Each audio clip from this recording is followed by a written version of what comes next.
Episode 71। Party में सभी को पता चल गया था कि शशांक अग्निवंशी भी इस पार्टी में मौजूद है और अब जितने भी बिजनेसमैन थे वो सभी कैसे भी करके उससे मिलकर अपना बिजनेस आगे बढ़ाने की फिराक में थे।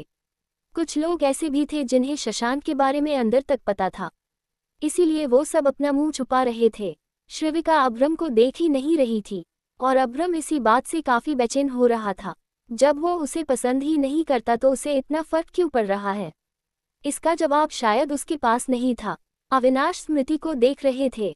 वही शिव और दादाजी जैसे अविनाश के मन के विचार भाप चुके थे। कर्निश श्रविका से बोला, यार कोई प्लेन नहीं है क्या? कितना बोरिंग लग रहा है सब। उसकी बात सुन ओरियन बोला, ये कोई खेल का मैदान नहीं है जो तेरा यहाँ मनोरंजन किया जाए। उसकी बात सुन कर्निश का मुंह लटक गया। वही क्रियांश और प्रतीक उसके कान में उसकी ही मिमिक्री करके बोले, सब अब काफी बोरर लग रहा है, और साथ हंसने लगे। कर्निश उन्हें घूरकर बोला, तुम लोगों को काफी हंसी आ रही है। श्रविका उसके चेहरे को देख हंसकर बोली, अब तुम मुंह मत लटकाओ, मैं कुछ करती हूँ। ये बोल वो स्टेज की तरफ चली गई और बाकी सबको कुछ समझ नहीं आया। वो सब बस उसे देख रहे थे। स्टेज पर एक लड़का सिंगिंग कर रहा था और उसके पास उसकी टीम इंस्ट्रूमेंटल बजा रही थी। श्रविका उस लड़के के पास गई और उसने उसके कान में कुछ कहा तो उस लड़के ने मुस्कुराकर ओके का इशारा किया। उसने गाना स्टार्ट किया। आप सभी ये गाना प्ले करके पढ़ेगी तो आप सबको और ज्यादा मजा आएगा। I just met a girl and she is from Wulu Mulu Wulu Ulu Wanda. I can dance, she can sing, we can rock the wall night longer. Shravika Karnish के पास गाते हुए आए और उसे साथ आने को कहा तो कर्निश की आंखें बड़ी हो गई। उसने चारों तरफ देखा तो श्रविका उसका हाथ पकड़ अपने साथ स्टेज पर ले गई। वुलू Mulu Wulu Ulu Wanda, वुलू Mulu Wulu उलू। सभी उन दोनों को देख मुस्कुरा रहे थे। अब्रम श्रविका को बस देखे जा रहा था। उसे अब थोड़ी थोड़ी जलन हो रही थी। वुलू Mulu Wulu Ulu Wanda, वुलू Mulu Wulu उलू। हो, कर्निश अपने फोम में आकर सालसा डांस करते हुए श्रविका से बोला, दिन दाना दिन दिन हूँ क्यों टाइम गवाएं, सीधे बाहों में भर ले, सरसरी क्यों बढ़ाए। कर्निश श्रविका के शोल्डर पर तला देकर आगे बोला, मेरी विस्की मेरी थर्रिए, तू मेनू चढ़ गई मेरी सोनिए, रोको ना टोको ना, हो मुझको पीने दो रच के। दोनों साथ में सालसा करते हुए बोले, गुल मिल गुल मिल गुल मिल गुल मिल गुल मिल गुल मिल गुल मिल गुल मिल सिंग वुलू Mulu Wulu Ulu Wanda, वुलू Mulu Wulu उलू, वुलू Mulu Wulu Ulu Wanda, वुलू Mulu Wulu उलू। Advik भी स्मृति के हाथ को पकड़ अपने साथ ले जाता है तो स्मृति मना करते हुए शशांक की तरफ देखती है, लेकिन उसका कोई फायदा नहीं हुआ। अद्विक उसे स्टेज पर ले गया था। शशांक अद्विक को देख अंदर से काफी जल भून गया। वो उसे रोक नहीं पाया। अद्विक स्मृति को घुमाते हुए बोला, रात बढ़ती जो जाए, हाथ क्या क्या टटोले, झूठ बोले जुबा भी, धर्म ईमान डोले हाय। क्रियांश अपने पास खड़ी आरवी को आंखों से इशारा करता है तो वो एक नज़र सबको देख हाँ में इशारा करती है। तो क्रियांश खुश होकर उसे साथ ले जाते हुए बोला, रात बढ़ती जो जाए, हाथ क्या क्या टटोले, झूठ बोले जुबा भी, धर्म ईमान डोले। प्रतीक ईवा के कंधे पर टैप करके बोला, तू जो दरिया में उतरे, सारा पानी गुलाबी हाय। ईवा तो हैरानी से उसे देखने लगी तो प्रतीक उसे अपने साथ जल्दी से स्टेज पर ले गया। सब एक साथ सालसा करते हुए, हो तू जो दरिया में उतरे, सारा पानी गुलाबी, टल्ली टल्ली हो लहरें, मछलियां भी शराबी। स्मृति को डांस तो इतना अच्छा नहीं आ रहा था लेकिन शर्म पूरी आ रही थी। फिर भी वो सबको कॉपी अच्छा कर रही थी। मेरी विस्की मेरी थर्रिए, तू मेनू चढ़ गई मेरी सोनिए, रोको ना टोको ना, हो मुझको पीने दो रच के। गुल मिल गुल मिल गुल मिल गुल मिल गुल मिल गुल मिल गुल मिल गुल मिल हा हा हा सिंग। दादाजी और नुआन ये देख हंस रहे थे और उन्हें अच्छा भी लग रहा था। अविनाश और शिव भी उन्हें मुस्कुराकर देख रहे थे, लेकिन शशांक और अब्रम को अपने भाइयों से काफी जलन हो रही थी। ओरियन तो बस ईवा के खुशी से खिले चेहरे को देख रहा था। वुलू Mulu Wulu Ulu Wanda, वुलू Mulu Wulu उलू, वुलू Mulu Wulu Ulu Wanda, वुलू Mulu Wulu उलू। हो, गाना खत्म हुआ तो हॉल तालियों से गूंज उठा। उन सभी ने जो डांस किया था उससे पार्टी की वाइब ही चेंज हो गई। दादाजी शशांक की तरफ देखकर बोले, तुम ऐसे ही हाथ पर हाथ धरे रहना। पूरी दुनिया में ढेर सारी जगह बना ली तुमने पर अपनी पत्नी के दिल में छोटी सी जगह भी नहीं बना पा रहे हो। कुछ सीखो तुम तीनों उन चारों से। उनकी बात सुन अब्रम और ओरियन इधर उधर देखने लगे। शायद उनकी बात का जवाब नहीं था उनके पास। वही शशांक को मानो दादाजी की बात हिट कर गई हो। वो सोच रहा था कि क्या सच में वो अपनी बीवी के मन में जगह नहीं बना पाएगा। वो सब दादाजी इनके पास आए तो अविनाश बोले क्या बात है, तुम सब ने तो माहौल बना दिया। फिर वो कर्निश से बोली जैसे तुम बचपन में थे बिल्कुल अभी भी तुम वैसे ही हो, बहुत क्यूट। मैंने तुम्हारे होने पर अपर्णा और शिव से कहा था कि तुम बिल्कुल मुझ पर जाओगे। ये बोल वो हंसने लगे और कर्निश के साथ बाकी सबको भी हंसी आ गई। कर्निश ने शिव की तरफ देखा तो उन्होंने उससे नजरें फेर ली। ये देख वो उदास हो गया। ओरियन ने उसके कंधे को थपथपाकर स्माइल करने का इशारा किया, जिसे देख कर्निश के फेस पर प्यारी सी मुस्कान आ गई। पर स्मृति ने ये सब नोटिस किया था। तभी आरवी का फोन बजा। ये देख आरवी उनसे हल्का दूर जाकर कॉल रिसीव करती है। अद्विक उसे ही देख रहा था। आरवी कॉल पर बात करके काफी परेशान हो गई और अद्विक उसकी परेशानी भाप गया। आरवी ने लंबी सांस ली और उनके पास आकर बोली sorry for the trouble but मेरे घर से कॉल आया है तो अब मैं चलती हूँ। उसकी बात सुन दादाजी बोले पर बेटा तुम यहाँ से अकेले कैसे जाओगी। ये सुन आरवी बोली नहीं नहीं दादाजी मैं चली जाऊंगी। अद्विक दादाजी से बोला एक काम करते हैं ना दादाजी, मैं इसे छोड़ देता हूँ क्योंकि मुझे भी अपने मैनेजर से मिलने जाना है। उसकी बात सुन शिव हामी भरते हुए बोले हाँ ये सही होगा। अब आरवी भी मना नहीं कर सकी, ऊपर से वो परेशान थी, इसीलिए कैसे भी करके उसे जाना था। स्मृति आरवी को देख थोड़ा तो समझ गई थी कि आरवी परेशान है लेकिन वो कुछ बोली नहीं। लेकिन कर्निश अद्विक के कान में बोला क्या बात है भाई, दुश्मन से दोस्ती होने लगी और हमें पता ही नहीं चला। उसकी बात सुन अद्विक उसे आंखें दिखाता है तो कर्निश हंस दिया। कर्निश ने क्या बाकी के बॉयज ने भी उसकी हरकत नोटिस की थी क्योंकि अद्विक जितना आलसी इंसान ऐसा कह ही नहीं सकता। अद्विक और आरवी वहां से बाहर की तरफ चल दिए और बाकी सब उन्हें जाते हुए देखने लगे। एपिसोड 72। अद्विक कार ड्राइव कर रहा था और आरवी उसके बगल वाली सीट पर बैठी थी। उसके चेहरे पर हल्की परेशानी थी लेकिन वो अद्विक से छुपाने की पूरी कोशिश कर रही थी। अद्विक कार चलाते हुए बार बार उसे देख रहा था। उससे अब रहा नहीं गया तो वो आरवी से बोला क्या हुआ जंगली बिल्ली, कोई परेशानी है क्या। उसकी बात जैसे आरवी ने सुनी ही नहीं, वो बस अपने अंगूठे का नाखून अपने दांतों से चबाते हुए किसी गहरी सोच में थी। अद्विक ये देख थोड़ी तेज आवाज में बोला ओए घमंडी लड़की मिसकृतज्ञ, मैं तुमसे ही पूछ रहा हूँ। उसकी तेज आवाज सुन आरवी झटके से अपनी सोच से बाहर आए और गुस्से से बोली सुनाई देता है मुझे बहरी नहीं हूँ dating.com। अद्विक ये सुन आराम से उसे शांत करते हुए बोला अरे पता है मुझे तुम बहरी नहीं हो, लेकिन ये तो बताओ इतनी परेशान क्यों हो, सब ठीक तो हैं। उसकी बात सुन आरवी उसे देखने लगी। यार ये कैसा इंसान है, जब वो उससे प्यार से बात करती है तो वो उस पे चिढ़ने को उतारू रहता है और अब जब वो गुस्सा कर रही है तो वो उसे शांत कर रहा है। और उसे कैसे पता कि वो परेशान है। आरवी का ऐसे खुद को घूरता देख अद्विक सामने देखते हुए बोला जानता हूँ मैं काफी हैंडसम हूँ और तुम्हारी नजरें हर बार मुझ पे ही रुक जाती है, लेकिन अभी मैं तुमसे कुछ पूछ रहा हूँ। कोई परेशानी है तो बताओ, शायद मैं कुछ मदद कर दूँ। ये सुन आरवी की आंखें छोटी हो गई। अभी शायद उसने इस आदमी के लिए गलत राय बना ली थी। वो खिड़की से बाहर झांकते हुए बोली ज्यादा जानने की कोशिश ना ही करो तो बेहतर है, वरना ऐसा ना हो कि तुम्हारी ये शक जिस पे तुम्हें घमंड है उसका मेरे हाथों से नक्शा बिगड़ जाए। अद्विक का तो मुंह ही बन गया। तभी आरवी की नजर एक बार के पास खड़े आदमी पर गई, जिसे देख वो अद्विक से बोली रोको कार रोको जल्दी। उसके अचानक कहने पर अद्विक ने कार का जोर से ब्रेक लगा दिया। कार के झटके से रुकने पर आरवी का सर टकराने को हुआ कि अद्विक ने अपना हाथ बीच में रख दिया, जिससे आरवी को तो कुछ नहीं हुआ लेकिन अद्विक के हाथ में पेन जरूर हुआ। आरवी उसको एक पल के लिए देखती रह गई। अद्विक उसके बाल सही करके बोला यार हर बार अचानक झटका देना जरूरी है क्या।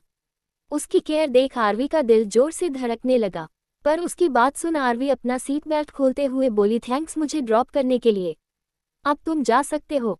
ये बोल वो उतरने को हुई तो अद्विक उसके हाथ को पकड़कर बोला मैं ऐसे नहीं जा सकता, ऊपर से तुम काफी परेशान हो, मुझे बताओ तो। वो अपनी बात पूरी करता उससे पहले आरवी अपना हाथ छुड़ाकर बोली मैंने कहा ना तुम्हें ज्यादा जानने की जरूरत नहीं है और अब प्लीज तुम यहाँ से चले जाओ। उसका ऐसा बिहेवियर देख अद्विक कुछ नहीं बोला पर उसे बुरा जरूर लगा। आरवी के जाने पर उसने भी कार मोड़ ली। वही आरवी उस आदमी के पास गई तो वो आदमी उसे देख बार के अंदर जाने लगा। वो आदमी शराबी जैसा दिख रहा था, उम्र लगभग 46-47 साल।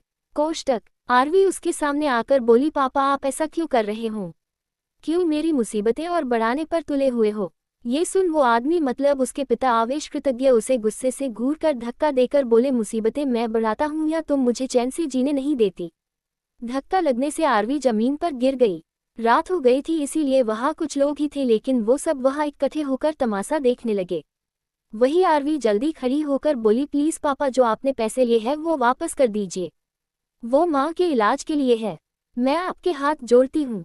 आवेश उसके हाथ झटक कर बोले, मर जाने दे उस औरत को, वैसे भी उसने मेरी जिंदगी खराब कर दी। उनकी बात सुन आरवी जोर से बोली, पापा आप ऐसी बातें कैसे कर सकते हो। आवेश गुस्से से दांत पीस कर बोले, अपने बाप से ऊंची आवाज में बात करते हुए तुझे शर्म नहीं आती। और ये बोल वो उस पे हाथ उठा देते हैं। डर के मारे आरवी ने अपनी आंखें कसकर बंद कर ली, लेकिन उसे 10 सेकंड तक दर्द का आभास नहीं हुआ। उसने आंखें खोली तो सामने खड़े शख्स को देख उसकी आंखें बड़ी हो गई। वही धूर्णी मैंशन में सारे मेहमान धीरे धीरे जाने लगे। अविनाश सभी को देख दादाजी से बोले, आइए दादाजी, डिनर का वक्त लगभग खत्म होने आया है, रात काफी हो गई है। उनकी बात सुन कर्निश बोला, हाँ हाँ चलिए अंकल, मैं तो कब से इसी वेट में था। क्रियांश भी हाँ में सर हिलाकर बोला, हाँ अंकल, काफी जोर से भूख लगी है। उनकी बात सुन अविनाश और श्रिविका को हंसी आ गई। दादाजी प्रतीक के पैरों पर मारकर बोले, थोड़ी तो शर्म करो, ऐसे खाने के लिए कौन जल्दबाजी करता है। ये सुन प्रतीक उनसे दूर होकर बोला, क्या दादाजी, पहले देखिए तो कि आप किस पे अपना दम चला रहे हों। कर्निश और क्रियांश उनसे थोड़े दूर हो गए। वही उसकी बात सुन दादाजी को एहसास हुआ तो वो उसे इग्नोर कर आगे चले गए। श्रिविका ईवा और स्मृति को अपने साथ लेकर उनके पीछे चली गई। बाकी सब भी उनके साथ चल दिए। प्रतीक क्रियांश और कर्निश को घूर कर देखता है तो वो भी अपनी हंसी दबाकर निकल लिए। सभी लोग डाइनिंग टेबल पर बैठे थे। श्रिविका अब्रम की तरफ देख ही नहीं रही थी, वही अब्रम की नज़र बार बार उस पे जा रही थी। अब्रम को अब लग रहा था कि उसकी हरकत की वजह से श्रिविका उसे इग्नोर कर रही थी, इसीलिए उसे अब खुद पर ही गुस्सा आने लगा। कुछ देर बाद सभी ने डिनर कर लिया था। रात भी काफ़ी हो गई थी, इसीलिए वो सब निकलने की तैयारी में थे। अविनाश उन सबको बाहर तक छोड़ने आए थे। स्मृति और ईवा श्रिविका से बातें करते हुए उनके पीछे आ रही थी। श्रिविका उन दोनों से बोली, आज रात काफ़ी हो गई इसीलिए जाने दे रही हूँ, लेकिन अगली बार आएंगी तो मैं आपको पूरा मेंशन दिखाऊंगी, सुना आप दोनों ने, ऐसे ही नहीं जाने दूंगी। उसकी बात सुन स्मृति मुस्कुराह कर हाँ में सर हिला देती है। तभी श्रिविका बोली, अरे मैं तो भूल ही गई, मैंने आप दोनों के लिए पहली बार अपने हाथों से कुकीज बनाई है, रुकिए मैं लेकर आती हूँ। ये बोल वो बिना कुछ सुने अंदर चली गई। दादाजी और नुआन शिव के साथ अग्निवंशी मेंशन के लिए रवाना हो गए। कर्निश, क्रियांश और प्रतीक तीनों स्मृति ईवा के अगल बगल खड़े होकर बातें कर रहे थे। अविनाश शशांक से कुछ बातें करने लगे। अब्रम ओरियन भी उनके पास ही खड़े थे। अब्रम को अब बर्दाश्त नहीं हुआ तो वो बोला, मुझे प्यास लगी है, मैं पानी पीकर आता हूँ। उसका इतना बेकार बहाना सुन कर्निश का मुंह लटक गया, क्योंकि वो कब से अब्रम को नोटिस कर रहा था। वो मन में बोला, हद हो गई भाई, मतलब आप अभी भी 90 का बहाना दे रहे हो। मेंशन में श्रिविका किचन में एक ड्रॉ से बॉक्स निकाल रही थी। अब्रम वहां आया तो उसने देखा श्रिविका कुछ कर रही है। वो उससे कुछ दूरी पर खड़ा होकर बोला, श्रिविका मुझे कुछ कहना था। श्रिविका को पता चल गया था कि अब्रम उसके पीछे खड़ा है। वो बिना पलटे बोली, हाँ बोलो। अब्रम उसका जवाब सुन हिम्मत जुटाकर अटकते हुए बोला, वो मुझे कहना था कि कल के लिए वो उस हरकत के लिए सॉरी बोलने आया था, लेकिन अब उसकी हिम्मत ही नहीं हो रही थी। उसको इतना अटकते देख श्रिविका जोर से अपना हाथ किचन की स्लैब पर पटकती है। उसकी हरकत पर अब्रम अचानक चौंक गया। वही श्रिविका गुस्से से उसकी ओर पलटी। अब्रम उसे गुस्से में देख हल्का घबरा गया। श्रिविका उसकी ओर कदम बढ़ाकर बोली, बोलो ना, इतने अटक क्यों रहे हो। ये सुन अब्रम अपने कदम पीछे खींचते हुए बोला, मैं कह रहा था कि वो अपनी बात पूरी करता उससे पहले वो किचन की स्लैब से सट गया, क्योंकि उसके जस्ट पीछे एक मिनी स्लैब थी। श्रिविका बिल्कुल उसके पास खड़ी थी और ये देख अब्रम के सर पर ठंडा पसीना आ गया। श्रिविका बिल्कुल अब्रम की हरकत दोहरा रही थी। अब्रम की तो एक शब्द बोलने की हिम्मत नहीं हो रही थी।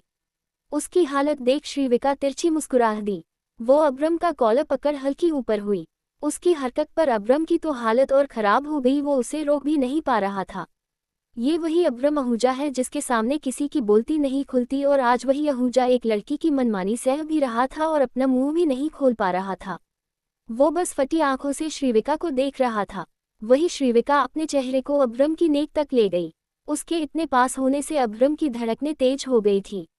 श्रिविका उसके परफ्यूम की खुशबू लेते हुए लंबी सांस लेती है। उसके मैन परफ्यूम की स्ट्रॉन्ग स्मेल से उसकी आंखें बंद हो गई। पर अब्रम के शरीर में तो एक जोरदार करंट दौड़ गया। श्रीविका तिरछा मुस्कुराकर उसकी नेक पर अपने होंठ रख दिए। अभ्रम को तो जैसे एक जोरदार शॉट लगा। उसके शरीर में हलचल होने लगी। वो श्रीविका के पास होने से खुद को कंट्रोल नहीं कर पा रहा था। अभ्रम स्लैब पर झुका हुआ था और श्रीविका पूरी उस पे झुकी हुई थी। वो उससे दूर होकर उसका चेहरा देख मुस्कुरा दी क्योंकि उसका चेहरा लाल पड़ गया था। अभ्रम हैरानी से उसे देख रहा था। वही श्रीविका उसकी टाई को सही करते हुए बोली, तुम लक्की हो जो मैं तुम्हें चांस दे रही हूँ। तुम मुझसे प्यार करते हो ना, तो मुझे इम्प्रेस करके दिखाओ। ये बोल वो उसके दिल पर थपथपा कर स्लैब से बॉक्स लेकर चली गई। वही अभ्रम अपने दिल पर हाथ रखता है जो बाहर आने को तैयार था। उसे अब प्यास लग रही थी। उसका गला सूख गया जैसे उसने 5-6 दिनों से पानी नहीं पिया हो। उसके हाथ अचानक अपनी नेक पर गए तो उसकी हार्ट बीट दोबारा से तेज हो गई। एपिसोड 73। आरवी के सामने अद्वैक उसके पापा का हाथ पकड़ के खड़ा था। उसके चेहरे पर दुनिया जहां का गुस्सा नजर आ रहा था, जिसे देख आरवी का शरीर कांप उठा। अद्वैक गुस्से से आवेश का हाथ कस के पकड़कर बोला हुआ, यूं हिम्मत कैसे हुई आपकी? बड़े हो इसीलिए कुछ कह नहीं रहा, वरना वो हाल करता जो आप सोच भी नहीं सकते। आरवी जल्दी से उसके हाथ से अपने पापा का हाथ छुड़ाते हुए बोली, ये क्या कर रहे हो तुम, छोड़ो। लेकिन अद्वैक पर तो मानो उसकी बात का कोई असर ही नहीं हुआ। वही आवेश दर्द के मारे झटपटाने लगे। आरवी को अब कुछ समझ नहीं आया, उसे बस अब गुस्सा आ गया। वो गुस्से से अद्वैक को अपनी तरफ घुमाकर उसके कॉलर को पकड़ चीखते हुए बोली, तुम्हारी हिम्मत कैसे हुई इनके साथ ऐसा बिहेव करने की, बिना ये जाने कि ये कौन है? मेरे पापा है ये मेरे। तुम्हें कोई हक नहीं है कि तुम इनसे ऐसा बिहेव करो या मेरी लाइफ में इंटरफेयर करो। सुना तुमने? उसकी बात सुन अद्वैक के हाथ की पकड़ एकदम ढीली हो गई। वो आरवी के गुस्से से तिलमिला गए चेहरे को देख रहा था। वही अविनाश लगड़ाते हुए बार में चले गए। आरवी को होश आया उसने अभी क्या किया तो उसने जल्दी उसकी कॉलर को छोड़ दी। उसकी आंखों से आंसू बहने लगे। वो बिना उसे देख सड़क की तरफ चली गई। अद्वैक बस उसे जाते हुए देख रहा था। उसने ये क्या कर दिया? उसे इतना गुस्सा कैसे आ गया? रात अंधेरी थी और सबसे बड़ी बात कि आज बिन मौसम के बरसात होने लगी। आरवी भीगी हुई सड़क पर चले जा रही थी और उससे कुछ दूरी पर अद्वैक उसके पीछे चल रहा था। आरवी के आंसुओं से अद्वैक को काफी तकलीफ हो रही थी। आरवी ने चलते हुए अपनी हील्स खोल दी। वो नंगे पांव सड़क पर चल रही थी। वही अद्वैक ने उसकी हील्स उठा ली और बिना शोर किए उसके पीछे चल रहा था। आरवी अचानक अपनी जगह पर रुक गई, जिसे देख अद्वैक भी रुक गया। आरवी पलटकर बोली, मैंने तुमसे जाने को कहा था ना, तो क्यों नहीं गए तुम? उसका सवाल सुन अद्वैक के पास बोलने के लिए कोई जवाब नहीं था। उसे भी नहीं पता क्यों वो आरवी के पीछे खींचता हुआ चला आया। फिर भी वो अटकते हुए बोला, वो मैं? हाँ वो मैं तुम्हारी हील्स देने आया था। ये बोल वो उसे हील्स दिखा देता है। आरवी ये देख एक पल के लिए अद्वैक को देखती ही रह गई। ये लड़का उसकी समझ क्यों नहीं आता? आरवी की आंखों से आंसू बहने लगे, लेकिन बरसात के पानी में वो मिल रहे थे। अद्वैक धीरे धीरे उसके पास आया। उसने देखा आरवी का पूरा शरीर पानी की वजह से कांप रहा था। अद्वैक अपने पंजों पर बैठा आरवी के हील्स उसे पहनाने के लिए उसके पैर छूता है तो आरवी होश में आकर 2 कदम पीछे हट गई। वो उसे हैरानी से देखने लगी। अद्वैक उसके पीछे हटने पर उसे काफी सॉफ्टनेस के साथ देखता है, जैसे कह रहा हो सब कुछ ठीक है, वो है उसके साथ। वो 2 कदम आगे बढ़ आरवी के पैरों में हील्स पहनाने लगता है। आरवी की आंखें अब बारिश की वजह से भरी थी या अद्वैक की परवाह खुद के लिए देख, ये तो वही जाने। अद्वैक खड़ा हुआ तो आरवी अचानक उसके गले लग गई। वो अब और खुद को संभाल नहीं पाई। उसे एक सहारे की जरूरत थी और वो सहारा उसे अद्वैक में नजर आ रहा था। वही अद्वैक के दिल की धड़कनें बढ़ गई। उसे एक अलग एहसास हो रहा था, कैसे एक लड़की उसकी धड़कनें सामान्य से तेज कर सकती है। आरवी का शरीर कांप रहा था, इसीलिए उसने अद्वैक को काफी टाइटली पकड़ रखा था। अद्वैक धीरे से अपने हाथ उसकी पीठ पर ले गया और उसे शांत कराने के लिए थपथपाने लगा। आरवी सिसकते हुए धीरे से बोली, मुझे माफ करना, मैं बिना किसी कारण तुम पर चिल्ला दी। तुम तो बस मेरी मदद कर रहे थे। ये बोल वो उससे दूर हो गई। उसका चेहरा लाल पड़ गया था। वो ऐसे कैसे उसके गले लग सकती है? वो इधर उधर देखने लगी। वही उसकी क्यूटनेस देख अद्वैक के चेहरे पर स्माइल आ गई। आरवी की ड्रेस उसके शरीर से चिपक गई थी, जिससे उसका परफेक्ट स्वैग उभर रहा था। अद्वैक की नज़र अनजाने में उस पे चली गई। आरवी को खुद पर उसकी नज़रें महसूस हुई तो वो थोड़ी अनकंफर्टेबल हो गई। अद्वैक ने जल्दी से अपनी नज़रें उससे हटा दी। उसने अपने लॉन्ग ब्लेजर को खोल दिया और बिना उसकी तरफ देखे उसे आरवी की तरफ बढ़ा दिया। एक पल के लिए तो आरवी उसे देखती रह गई। जिस इंसान से वो रोज लड़ती है वो इंसान आज इतने अच्छे काम कर रहा है कि उसे समझ नहीं आ रहा कि कौन सा सही है, वो जिससे वो हर रोज लड़ती है या फिर ये जो अभी उसकी इतनी परवाह कर रहा है। उसे इतना खोए हुए देख अद्विक बोला, क्या हुआ, क्या सोच रही हो? पहन लो वरना जुकाम हो जाएगा। उसकी बात सुन आरवी जल्दी होश में आए और उसके ब्लेजर को लेकर पहन लिया, क्योंकि ब्लेजर ना लेने के अलावा उसके पास कोई और चारा नहीं था। अग्निवंशी मेंशन। शशांक का रूम। शशांक आते ही वॉशरूम में चला गया था। वही स्मृति ने देखा बाहर बारिश हो रही है, वो भी बिन मौसम की, तो उसके चेहरे पर प्यारी सी स्माइल आ गई। कुछ देर बाद शशांक बाहर आया। उसने ब्लैक ट्राउजर और ब्लैक टी शर्ट पहना था। उसने रूम में नजरें दौड़ाई तो उसे स्मृति कहीं नहीं दिखी। तभी उसकी नज़र बालकनी के गेट पर गई जो खुला हुआ था। वो गेट तक गया तो उसकी नजरें सामने का नज़ारा देख वही ठहर गई। बालकनी में स्मृति किसी बच्चे की तरह बारिश के पानी में भीग रही थी। उसके चेहरे पर एक अलग सी खुशी थी। एक हाथ से अपनी साड़ी को पकड़ अपने पैरों से पानी उछाल रही थी। उसकी साड़ी पूरी उसके बदन से चिपक चुकी थी। उसका गोरा रंग उसकी ब्लैक एंड ग्रे साड़ी में उभर रहा था। उसका गोरा पेट साड़ी से झांक रहा था। उसके गीले बाल उसके चेहरे और उसके शरीर से चिपक गए थे। उसे ऐसे देख शशांक के शरीर में करंट की एक लहर दौड़ गई। वो हर बार उसे देख खुद का कंट्रोल खो देता था। वो धीरे धीरे कदमों के साथ स्मृति की तरफ बढ़ गया। इस बात से अनजान स्मृति अपने पल्लू को अपनी कमर पर टांग अपने हाथ फैला देती है और अपने चेहरे को ऊपर कर देती है, जिससे बारिश की बूंदें उसके चेहरे को चूमने लगती हैं। शशांक उसे देख खोता जा रहा था। उसके हाथ अपने आप स्मृति की कमर पर चले गए। स्मृति को जब अपने पेट पर उसके गर्म हाथ महसूस हुए तो उसकी आंखें जो बंद थी वो झटके के साथ खुल गई। उसकी सांसें तेज चलने लगी। वो जल्दी से मुड़ी तो उसने देखा शशांक उसके बिल्कुल पास खड़ा था। उन दोनों की नजरें मिली तो वो एक दूसरे पर ठहर गई। स्मृति को तो अब काफी शर्म आने लगी। वो उससे दूर होने को हुई तो शशांक ने उसकी कमर पकड़कर अपने पास खींच लिया। खींचने की वजह से स्मृति के होठ शशांक की चेस्ट पर टच हो गए, जिससे शशांक के दिल की धड़कनें भी काफी हद तक बढ़ गई। वो दोनों एक दूसरे के काफी करीब खड़े थे। जब भी स्मृति उसके पास होती तो क्यों वो अपने होश खो देता। उसने एक हाथ से स्मृति की कमर को पकड़ रखा था और दूसरे हाथ से वो स्मृति के चेहरे से चिपके हुए बालों को हटाने लगा। उसकी नजरें स्मृति से मिली तो स्मृति ने जल्दी अपनी पलकें झुका ली। शशांक की नजरें स्मृति के थरथराते हुए होंठों पर गई तो उसका गला सूखने लगा। अब वो खुद को और काबू में नहीं रख सकता था। वो धीरे धीरे उनकी तरफ बढ़ने लगा। स्मृति भी मानो कहीं खोसी गई थी। उसने अपनी आंखें बंद कर ली और शशांक के टी शर्ट को अपने छोटे छोटे हाथों से कसकर पकड़ लिया। शशांक उसके होठों को छू पाता उससे पहले दरवाजे पर नॉक हुआ। अचानक दोनों का ध्यान टूटा और स्मृति जल्दी खुद को संभाल वॉशरूम में भाग गई। वही शशांक को तो ऐसे लगा जैसे उसकी कीमती चीज उससे दूर चली गई। उसे दरवाजा नॉक करने वाले इंसान पर काफी गुस्सा आया। वो अपने बालों में फ्रस्ट्रेशन से हाथ फेरता है और डोर की तरफ बढ़ जाता है। वो डोर खोलता है तो सामने कर्निश खड़ा था। उसे देख तो शशांक की आंखें गुस्से से लाल हो गई। वही कर्निश उसे गुस्से से देख सकपका गया। अब उसने ऐसा भी क्या कर दिया कि उसका भाई उसे निगलने के लिए तैयार खड़ा है। वो अटकते हुए बोला, क्या हुआ भाई, सब ठीक तो है? उसकी बात सुन शशांक उसे घूरते हुए बोला, ये पूछने तो तुम यहाँ नहीं आए होंगे। ये सुन कर्निश जल्दी से बोला, नहीं भाई, मैं तो ये देने आया था, अब्रम भाई ने दिया है। ये बोल वो एक एम्बुलेप उसकी तरफ बढ़ा देता है। शशांक उसे घूरते हुए एम्बुलेप ले लेता है।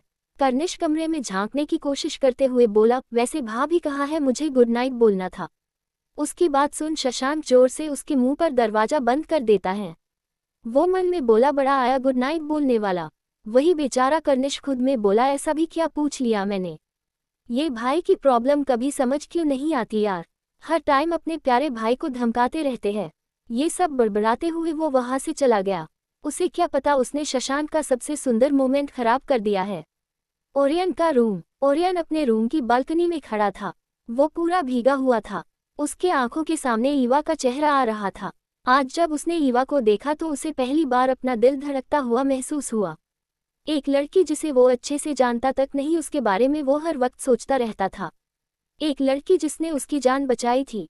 एक लड़की जो हर वक्त उसकी आंखों के सामने होती है और उसे देख उसका दिल धड़कने लगता है। ओरियन को पता भी नहीं चला कि कब ईवा के लिए उसके दिल में जज्बात उमड़ गए थे। कोष्टक। ईवा का रूम। ईवा बेड पर लेटे हुए बिना किसी भाव के बारिश को बरसते हुए देख रही थी।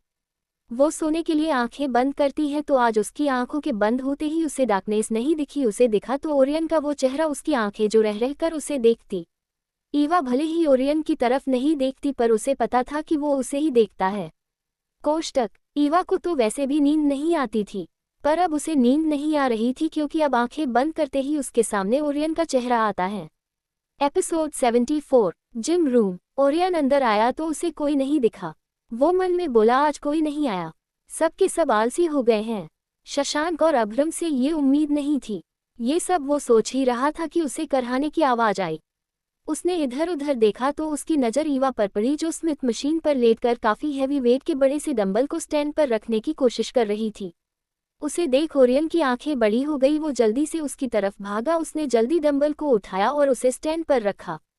ईवा के हाथ काफी दर्द कर रहे थे। उसने वैसे तो इतना हैवी वेट कई बार उठाया था लेकिन हर बार एक ट्रेनर होता था जो उसकी उठाने और रखने में हेल्प करता था, और आज ईवा ने खुद से ही रखने की कोशिश की तो उसके हाथ ये मैनेज नहीं कर पाए। ओरियन जल्दी उसे बैठाते हुए बोला, आप ठीक तो हैं? आपको पता नहीं था क्या कि ऐसे अकेले करने से बैक में प्रॉब्लम हो सकती है? ईवा उसकी बात का जवाब नहीं देती, उसका ध्यान अपनी कलाई पर था जिसमें शायद अड़चन आ गई थी। वो अपनी कलाई तो क्या अपना हाथ भी नहीं हिला पा रही थी। उसे दर्द तो काफी हो रहा था लेकिन उसके भावहीन चेहरे पर कोई दर्द की लकीरें नहीं थी। ओरियन का भी ध्यान उसके हाथ पर गया तो उसने टेंशन से पूछा, यहाँ दर्द हो रहा है क्या? उसकी बात पर ईवा ने धीरे से हाँ में गर्दन हिला दी। ओरियन उसके हाथ को पकड़ सही से देख पता उससे पहले ईवा बिना भाव के बोली, थैंक्स हेल्प के लिए, ये मैं खुद कर लूंगी।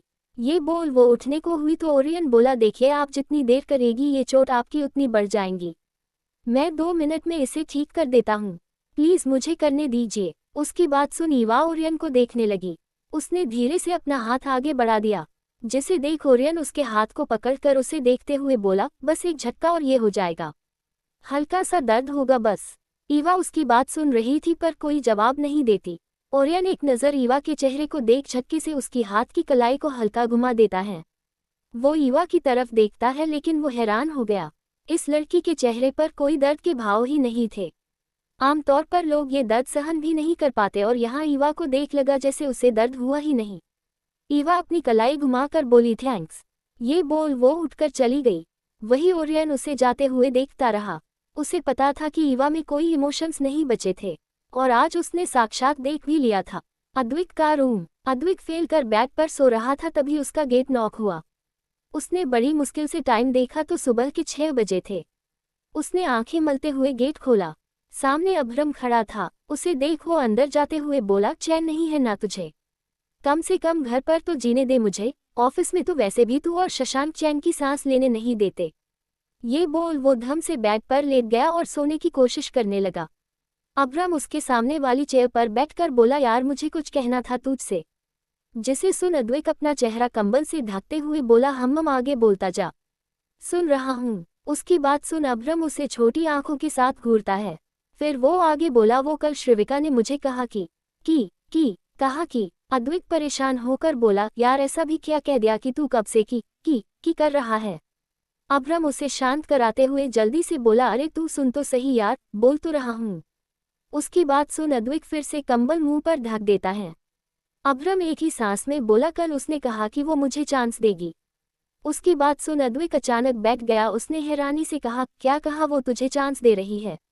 बधाई हो भाई, तेरी तो निकल पड़ी। ये सुन अभ्रम बोला, क्या निकल पड़ी? मैं तो बस उसे सॉरी बोलने गया था, और वैसे भी वो मुझसे अच्छा लड़का डिजर्व करती है। उसकी बात सुन अद्वैक उसे घूरते हुए बोला, क्या मतलब कि तू अच्छा लड़का नहीं है? अभ्रम अपना सर झुकाकर बैठा था। उसने धीरे से कहा, मुझे कुछ समझ नहीं आ रहा यार। अद्वैक उसे ऐसे देख लंबी सांस लेकर बोला, इधर देख मेरी तरफ। उसकी कहने पर अभ्रम उसे देखता है। अद्वैक आगे बोला, तू उसका मत सोच, खुद का सोच, अपने दिल की बात सुन। क्या वो श्रीविका को देखते ही धड़कने नहीं लगता? आंखें बंद करते ही उसका चेहरा सामने नहीं आता? और क्या उसे देखकर तुझे सुकून नहीं मिलता? ये सारी बातें सुन अभ्रम को श्रीविका के साथ बिताए हुए वो सारे पल याद आए जब वो उसके साथ होने पर एक सुकून महसूस करता है। अद्वैक उसे समझाते हुए बोला, देख यार तू एक बार अपने दिल की सुन। मैं पूरे यकीन से कह रहा हूँ, श्रीविका काफी अच्छी लड़की है, वो तेरी जिंदगी स्वर्ग बना देगी। और ये मत सोच कि तू निकम्मा है, तू भी उसके लिए अच्छा लड़का है। भाई यार प्रेम वो सुख है जो हर किसी को प्राप्त नहीं होता। अगर जिंदगी मौका दे रही है तो तू क्यों अपने ही पैर पीछे खींच रहा है। उसकी बात सुन अब्रम को रियलाइज तो हुआ, लेकिन फिर भी वो पूरा संतुष्ट नहीं हो पा रहा था। वो अद्विक से बोला, तो तू बता अब मैं क्या करूं। ये सुन अद्विक जल्दी से बोला, बस जा और उसे डेट पर चलने को बोल। उसकी बात सुन अब्रम हैरानी से बोला, यार ये कुछ ज्यादा नहीं हो जाएगा। मेरा मतलब ऐसे सीधा जाकर डेट के लिए पूछना। अद्विक उसके ऊपर एक कुशन फेंकते हुए बोला, निकल जा साले, सुबह सुबह मुर्गी ऐसी की तैसी कर रहा है। जब तुझे खुद का ही करना है तो मेरा दिमाग क्यों खराब कर रहा है।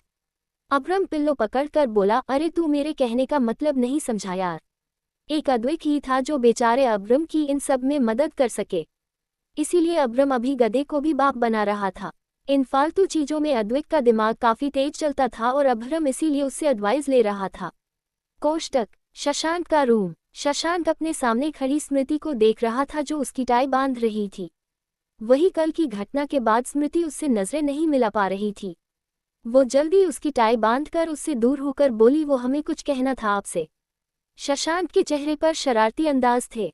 वो उसकी तरफ कदम बढ़ाकर बोला, अच्छा क्या कहना है आपको हमसे। उसकी बात सुन स्मृति अपने पैर पीछे लेते हुए बोली, वो शशांक उसके पास जाते हुआ बोला, हाँ बोलो सुन रहा हूँ मैं। स्मृति उससे नजरें मिलाती और जल्दी से हटा भी रही थी। वो और पीछे होने को हुई तो वो वॉल से टकरा गई। शशांक उसे काफी प्यार से देख रहा था। स्मृति का चेहरा लाल पड़ गया था, वो दोनों काफी पास थे। स्मृति के तो मुंह से शब्द ही नहीं फुट रहे थे। शशांक उसे देख अपनी हंसी रोक नहीं पाया और उससे दूर होकर हंसने लगा। उसकी अर्धांगिनी को उससे कितना ज्यादा फर्क पड़ता है। वही स्मृति आज उसे पहली बार हंसते हुए देख रही थी। वो कितना अच्छा लगता है जब वो हंसता है। हर वक्त गुस्सा रखने वाला आज हंस रहा है। उसकी नजरें शशांक पर जम सी गई। शशांक खुद को कंट्रोल करके बोला, अच्छा बताओ क्या बताना है। स्मृति होश में आकर बोली, वो हम आपको अपने बारे में बताना चाहते हैं। उसकी बात सुन शशांक बोला, कुछ बताने की जरूरत नहीं है, मुझे सब पता है।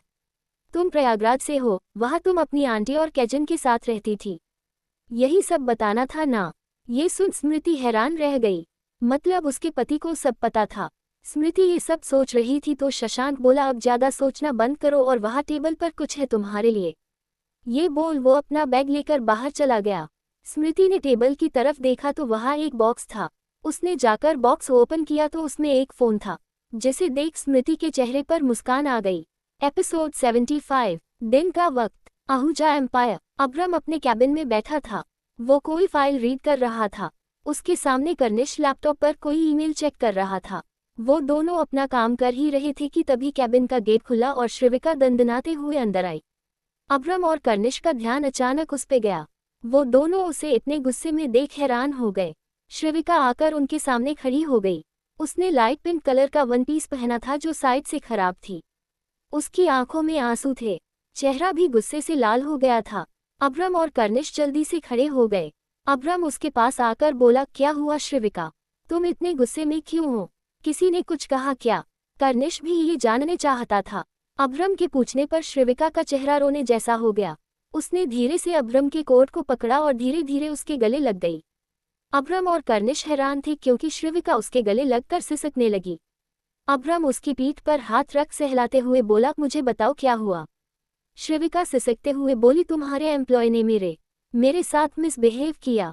ओ, और मेरे ऊपर जूस का ग्लास भी गिरा दिया। उसकी बात सुन अब्रम का चेहरा कठोर पड़ गया। वही कर्निश की मुठियां भी कस गई। अब्रम ने उसकी तरफ देखा तो वो हाँ में सर हिलाकर बाहर चला गया। श्रिविका सिसक रही थी और अब्रम उसे गले लगाए खड़ा था। श्रिविका उससे दूर हुई तो अब्रम ने देखा उसका पूरा चेहरा लाल पड़ गया था, जिसे देख उसका खून खोल गया। वो श्रिविका को ले जाकर कैबिन में लगे सोफे पर बैठा देता है और उसके सामने घुटनों के बल बैठकर उसे पानी का ग्लास देता है। श्रिविका सर झुकाकर बैठी थी। उसने ना में गर्दन हिला दी। अब्रम ग्लास साइड में रख उससे प्यार से बोला, मुझे बताओ प्लीज हुआ क्या था, किसने मिसबिहेव किया। श्रिविका उसकी तरफ देखती है तो उसे फिर वो कुछ देर पहले की घटना याद आई। फ्लैशबैक। श्रिविका एनजीओ के कंस्ट्रक्शन साइड आई हुई थी। क्योंकि प्रोजेक्ट उनका था, उन्हें ही सब कुछ देखना था। वो अपने असिस्टेंट से बातें करते हुए आ रही थी, तभी सामने से आती हुई लड़की जानबूझकर उससे टकरा गई। ये वो ही लड़की थी जिसे श्रिविका ने मीटिंग रूम में अब्रम के पास वाली चेयर से उठाया था। श्रिविका उस पर ज्यादा ध्यान नहीं देती, फिर भी वो बोली, सॉरी फॉर दैट। वो लड़की जिसका नाम कृति था वो श्रीविका को घूर कर बोली, वैसे तो आप हमारी क्लाइंट हो इसीलिए मैं कुछ नहीं कहती, पर अगली बार अपना ध्यान सामने भी रखिएगा। ये बोल वो जाने लगी तो श्रीविका बोली, मेरा ध्यान तो अपने काम पर ही है, लेकिन मुझे लगता है तुम्हारा ध्यान डगमगा रहा है। मन को वश में रखो, समझी। श्रीविका को पता था कि ये लड़की अब्रम को पसंद करती है, इसीलिए उसे उस दिन श्रीविका का उसे दूसरी जगह बैठने का बोलना बर्दाश्त नहीं हुआ। श्रीविका ये बोल आगे चलने को हुई ही थी कि तभी आकाश, अब्रम का एम्प्लॉय, वहां आ गया।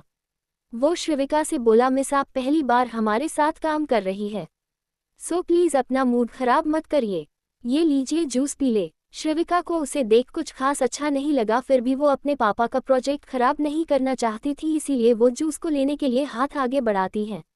आकाश जानबूझकर लड़खड़ाने का नाटक करते हुए सारा जूस श्रीविका की ड्रेस पर घिरा देता है। श्रीविका शोक से पीछे होकर बोली, व्हाट द हेल, तुमने जानबूझकर किया ना ये। आकाश नाटक करते हुए बोला, मैं ऐसा क्यों करूंगा, गलती से मेरे हाथ से फिसल गया ये बोल वो कृति की तरफ देख मुस्कुरा दिया। कृति भी एक तिरछी स्माइल लिए उसे देखती है। श्रीविका का असिस्टेंट बोला, मैम हमें चलना चाहिए, आपकी ड्रेस पूरी खराब हो गई है। श्रीविका को पता था उन दोनों ने जानबूझकर उसे टारगेट किया है, पर श्रीविका भी कहाँ कम थी, उसने अपने असिस्टेंट के हाथ से पानी की बोतल ली और उसे आकाश के सर पर डालकर बोली, सॉरी मेरा भी हाथ फिसल गया। उसने पूरी बोतल उसके सर पर खाली कर दी। आकाश गुस्से से बोला, हिम्मत कैसे हुई तुम्हारी। कृति गुस्से से लाल होकर बोली, तुम हमारी कंपनी की क्लाइंट हो, इसका ये मतलब नहीं कि तुम जो चाहे वो करोगी। श्रीविका को भी काफी गुस्सा आ गया। वो चिल्ला कर बोली, क्लाइंट थी इसीलिए बस ये किया, अगर तुम मुझे कहीं बाहर मिलकर इसी हरकत करते तो तुम दोनों सोच भी नहीं सकते कि मैं क्या करती। सुना तुमने, मैं अभी तुम्हारे मिसबिहेवियर के बारे में तुम्हारे कंपनी के बॉस को बता रही हूँ। उसके चिल्लाने पर कृति बोली, कर सकती हो लेकिन इसका कोई फायदा नहीं होगा, हमारे बॉस कंपनी के एम्प्लॉय पर क्लाइंट से ज्यादा भरोसा करते हैं और वो जानते हैं तुम्हारी जैसी अमीर बाप की औलादें कितनी घमंडी और घटिया होती हैं। कहना तो नहीं चाहती थी लेकिन तुम्हें देख कह रही हूँ कि तुम्हारी जैसी लड़कियों को अपने माँ बाप के पैसों पर बसेस कर सकते हैं। उसकी इतनी कठोर बातें सुन श्रीविका को गुस्सा भी आया और हद भी हुआ। वो बिना कुछ बोले वहां से जाने को हुई तो कृति उसके सामने आकर उसके कान में धीरे से बोली, मैं अब्रम सर को काफी पसंद करती हूँ और वो मुझे तो तुम्हारे लिए यही बेहतर होगा कि हमारे बीच में ना आओ। ये बोल वो साइड हो गई तो श्रीविका बिना कुछ बोले वहां से चली गई क्योंकि उसे अंदर से काफी रोना आ रहा था। वो इतनी कमजोर नहीं थी, उसने अच्छों को सीधा किया था, लेकिन पता नहीं क्यों आज उसे ऐसा फील हो रहा था। कृति और आकाश एक दूसरे को देख मुस्कुरा दिए। आकाश कृति का बेस्ट फ्रेंड था, इसीलिए उसे भी श्रीविका का कृति को उठाना पसंद नहीं आया। वो जानता था कि कृति अब्रम को कितना पसंद करती है, इसीलिए उस दिन वो श्रीविका के आइडिया को पसंद नहीं कर रहा था। कोष्टक फ्लैशबैक एंड ये बोलते हुए श्रीविका की आंखों में फिर से आंसू आ गए। वो बोलते हुए सिसक रही थी। अब्रम को ये देख काफी गुस्सा आया कि उन लोगों की वजह से श्रीविका की आंखों में आंसुओं की बूंदें थी। वो उसके आंसू पोंछकर बोला, तुम मेरा यही वेट करना, मैं अभी आया। ये बोल वो बाहर चला गया और श्रीविका उसे जाते हुए देखती है। कर्निश का कैबिन। कर्निश गुस्से से अपने सामने बैठे दो लोगों को घूर रहा था। वो गुस्से से बोला, सच सच बताना वरना तुम्हें पता है बॉस क्या करेंगे तुम्हारे साथ। उसकी बात सुन कृति और आकाश का चेहरा सफेद पड़ गया। आकाश अपने डर को दबाते हुए बोला, सर हमारी कोई गलती नहीं है, मिस कृतज्ञ ने ही पहले मिसबिहेव किया था। कृति भी उसका साथ देकर बोली, यस सर आकाश बिल्कुल सही कह रहा है, हमारी कोई भी गलती नहीं है। उनकी बेबुनियादी बातें सुनकर कर्निश की मुट्ठियां कस गई। वो बोला, तुम दोनों को झूठ ही बोलना है ना, तो ठीक है मैं अभी सच सामने ला देता हूँ। ये बोल वो किसी को कॉल करता है। कुछ ही देर में एक अधेड़ उम्र की औरत आती है जिसने फॉर्मल कपड़े पहने थे। इनका नाम लुइस लवली था। वो काफी ईमानदार थी और अब्रम की कंपनी की मैनेजर थी। जब कंस्ट्रक्शन पर वो वाकया हुआ तब वो भी वही थी। वो अंदर आकर कर्निश को ग्रीट करती है तो कर्निश सर हिला कर बोला, बताएं मिस लवली वहाँ क्या हुआ था, मिसबिहेव किसने पहले किया। उसकी बात का जवाब देते हुए लुइस बोली, सर गलती कृति की थी, इन्होंने ही हमारी क्लाइंट से पहले बहस शुरू की थी और उसके बाद आकाश ने मिस कृतज्ञ पर जूस गिराया था। उसकी बात अब्रम ने भी अंदर आते हुए सुनी थी। उसका चेहरा काला पड़ चुका था। कर्निश भी गुस्से से उन दोनों को घूर रहा था। आकाश और कृति का तो डर के मारे बुरा हाल था। उन्हें लगा नहीं था कि उनका झूठ इतना जल्दी पकड़ा जाएगा। अब्रम अपने पॉकेट में हाथ डाल टेबल के सहारे खड़ा होकर बोला, आप जा सकती है मिस लवली। उसकी बात सुन लुइस जल्दी वहां से चली जाती है। अब्रम आकाश को देख गुस्से से बोला, अपनी गलती के लिए अपनी सजा भी तुम डिसाइड करो, क्योंकि अगर मैंने की तो तुम्हें पसंद नहीं आएगी। कृति और आकाश उसकी इतनी डार्क वॉइस सुनकर जम से गए। वो दोनों जल्दी से बोले, सॉरी सर, हमें माफ कर दीजिए। Please sir. अब्रम अपने एक एक शब्द को दबाकर बोला, Karnish, fire these two right now. I don't need an employ who behaves so badly. उसके ये कहते ही कृति और आकाश की आंखें बड़ी हो गई। वो दोनों आगे कुछ बोल भी नहीं पाए क्योंकि अब्रम का चेहरा इतना डार्क था। अब्रम वहां से बाहर चला गया और कर्निश उन दोनों को घूरते हुए बोला, get out and wait for resignation. उसकी बात पर वो दोनों खुद को कोसते हुए बाहर चले गए। उन्हें लग रहा था कि ऐसा उन्होंने किया ही क्यों, इतनी अच्छी कंपनी से उन्हें हाथ धोना पड़ गया। एपिसोड 76। रात का वक्त। अग्निवंशी मेंशन। दादाजी नुआन और ईवा के साथ बाहर गए थे। कर्निश को अब्रम ने आज जल्दी घर भेज दिया था। स्मृति और कर्निश हॉल में बैठे थे। कर्निश स्मृति को अपने बचपन के बारे में बता रहा था कि वो सबसे ज्यादा क्यूट और सुंदर था। जो भी उसे देखता बस उसे देखता ही रह जाता। कुल मिलाकर खुद की बड़ाई करे जा रहा था वो। स्मृति उसकी बातें सुन मुस्कुरा रही थी। एंट्रेंस से ओरियन और अद्वैत आते हैं और उनके पास जाकर बैठकर अद्वैत बोला, आज तुझे जल्दी कैसे आने दिया। कर्निश उसकी बात पर इतराते हुए बोला, क्योंकि आज मेरे बॉस डेट पर गए हैं इसीलिए। उसकी ये बात सुन कि अब्रम डेट पर गया है तो स्मृति, अद्वैत और ओरियन उसे हैरानी से देखने लगे। अद्वैत बोला, किसके साथ। कर्निश आगे कुछ बोलता उससे पहले शिव एंट्रेंस से उसे आते हुए दिखे। उनका चेहरा गुस्से से तिलमिला रहा था। कर्निश के साथ बाकी सभी का ध्यान भी उन पर गया। उन्हें इतने गुस्से में देख वो सभी खड़े हो गए। शिव गुस्से से उन सभी के पास आए और टेबल पर एक फाइल जो उन्होंने हाथ में पकड़ रखी थी उसे पटकते हुए कर्निश से बोले, क्या हरकत है ये। मैंने तुमसे कहा था ना कि अपर्णा की हर चीज से दूर रहना। उनके ऐसे अचानक चिल्लाकर बोलने पर स्मृति थोड़ी डर गई। वही ओरियन और अद्वैत भी हैरान थे। उन्हें समझ ही नहीं आ रहा था कि शिव अचानक इतना गुस्सा क्यों कर रहे हैं। कर्निश ने फाइल की तरफ देखा जिसपे कलकत्ता आश्रम लिखा था। नाम पढ़कर ही वो सारा मांझरा समझ गया। वो अपना सर झुकाकर खड़ा हो गया। शिव उस पे बरसते हुए बोले, सुना नहीं क्या तुमने, मुझे जवाब चाहिए। कर्निश हिम्मत करके बोला, पापा वो मैं बस। शिव उसकी बात बीच में काट चिल्ला कर बोले, पापा मत कहो मुझे। एंट्रेंस से प्रतीक और क्रियांश अंदर आते हैं तो अपने सामने का गर्म माहौल देख हैरान हो गए। वो धीरे धीरे चलकर उन सभी के पास गए। किसी को कुछ समझ नहीं आ रहा था कि आखिर ये दोनों किस बारे में बात कर रहे हैं। स्मृति तो शिव को ऐसे देख काफी डर गई थी। उसे काफी घबराहट हो रही थी। कर्निश लंबी सांस लेकर शांत आवाज में बोला, आपके कहने भर से हमारा रिश्ता खत्म नहीं हो जाएगा पापा, और रही बात उस आश्रम की तो मैं आपको बता दूं कि मैंने जो किया वो करना जरूरी था। आश्रम का नाम सुन क्रियांश और प्रतीक की आंखें बड़ी हो गई। वही उसकी बात सुन शिव का गुस्सा मानो और बढ़ गया। वो कर्निश पर चीखते हुए बोले, मेरा रिश्ता तो तुमसे कभी था ही नहीं, ना आज था ना कल, समझे तुम। मैं कभी तुम्हें नहीं स्वीकारूंगा। तुम जैसी औलाद ना ही हो तो बेहतर है, कम से कम आज अपर्णा मेरे साथ तो होती। सभी लोग काफी हैरान थे। अब उन्हें भी थोड़ी घबराहट हो रही थी। ऊपर से ना दादाजी घर पर थे और ना ही शशांक। उनके इतने कठोर वचन सुन कर्निश का दिल तो 100 टुकड़ों में टूट गया। हर बार शिव कुछ ऐसा करते थे जिससे उसे काफी गहरी चोट पहुंचे। कर्निश हर बार एक स्माइल लिए उनकी बातें इग्नोर करता था। कभी वो उनकी बातों का बुरा नहीं मानता था, लेकिन था तो वो भी इंसान, उसे भी तो दर्द होता था। आज मानो उसके सब्र का बांध भी टूट गया। उसकी आंखों में आंसू आ गए। वो भारी मन से बोला, ऐसा भी क्या कर दिया मैंने कि आप मुझसे इतनी नफरत करते हो। आखिर ऐसी भी क्या बात है कि कोई मुझे नहीं बताता। बचपन से मैंने आपकी सिर्फ नफरत देखी है, पर इसकी वजह नहीं मालूम। ना कभी आपने कुछ बताया ना मुझे जानने दिया। आज मुझे जानना है कि आखिर क्या गलती है मेरी, क्यों आप मुझसे इतनी नफरत करते हो। शिव कुछ कहते उससे पहले उसकी ये बात शशांक और अब्रम ने भी आते हुए सुन ली। शशांक उनके पास आते हुए बोला, क्या हो रहा है यहाँ। उसकी बात सुन सभी ने उसकी तरफ देखा तो सभी ने लंबी सांस ली। शशांक अब संभाल सब लेगा। स्मृति की भी घबराहट उसे देखकर थोड़ी कम हुई। शशांक को देख शिव कहते कहते रुक गए। वो टेबल पर पड़ी फाइल शशांक की तरफ बढ़ाकर बोले, तुम खुद ही देख लो। शशांक कर्निश को देखते हुए फाइल लेता है। फाइल को देखने के बाद वो कर्निश से बोला, कर्निश अपने रूम में जाओ।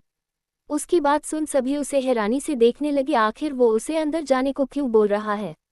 कर्निश ना में सर हिलाते हुए बोला, नहीं भाई, मैं कहीं नहीं जाऊंगा। आज मैं पापा से जानकर रहूंगा कि वो मुझसे इतनी नफरत क्यों करते हैं। फिर वो शिव के पास जाकर उनका हाथ पकड़कर बोला, प्लीज मुझे बताएं ना पापा, आखिर क्यों आप मुझसे इतनी नफरत करते हो? मेरी कोई गलती है तो प्लीज बताए। आई प्रॉमिस मैं एक अच्छा बेटा बनूंगा, बिल्कुल भाई की तरह। उसे ऐसे देख स्मृति की आंखों में भी आंसू आ गए। बाकी सभी को भी उसके लिए काफी बुरा लग रहा था। उसकी बातें सुन और उसके मासूम चेहरे पर आंसू देखकर तो एक पत्थर भी पिघल जाए। पर शिव तो मानो पत्थर से भी कठोर हो। वो उसका हाथ झटक शशांक को एक नज़र देख अपने रूम की तरफ चले गए। उन्हें जाते हुए देख कर्निश भी उनके पीछे जाने के लिए आगे बढ़ा ही था कि शशांक ने उसका हाथ पकड़ लिया। कर्निश मुड़कर शशांक को देखता है तो शशांक अपनी कड़क आवाज में बोला, मैंने कहा अपने रूम में जाओ, कोई जरूरत नहीं है तुम्हें कुछ भी जानने की। ये बोल वो उसका हाथ छोड़ देता है। उसकी बात सुन कर्निश थक हार कर बोला, नहीं भाई मुझे जानना है, आप क्यों हर बार मुझे ना जानने के लिए कहते हो? प्लीज भाई बोलिए ना, मुझे जानना है। उसके सवाल सुन शशांक कुछ नहीं बोला, जिसे देख कर्निश गुस्से से मैन गेट की तरफ चला गया।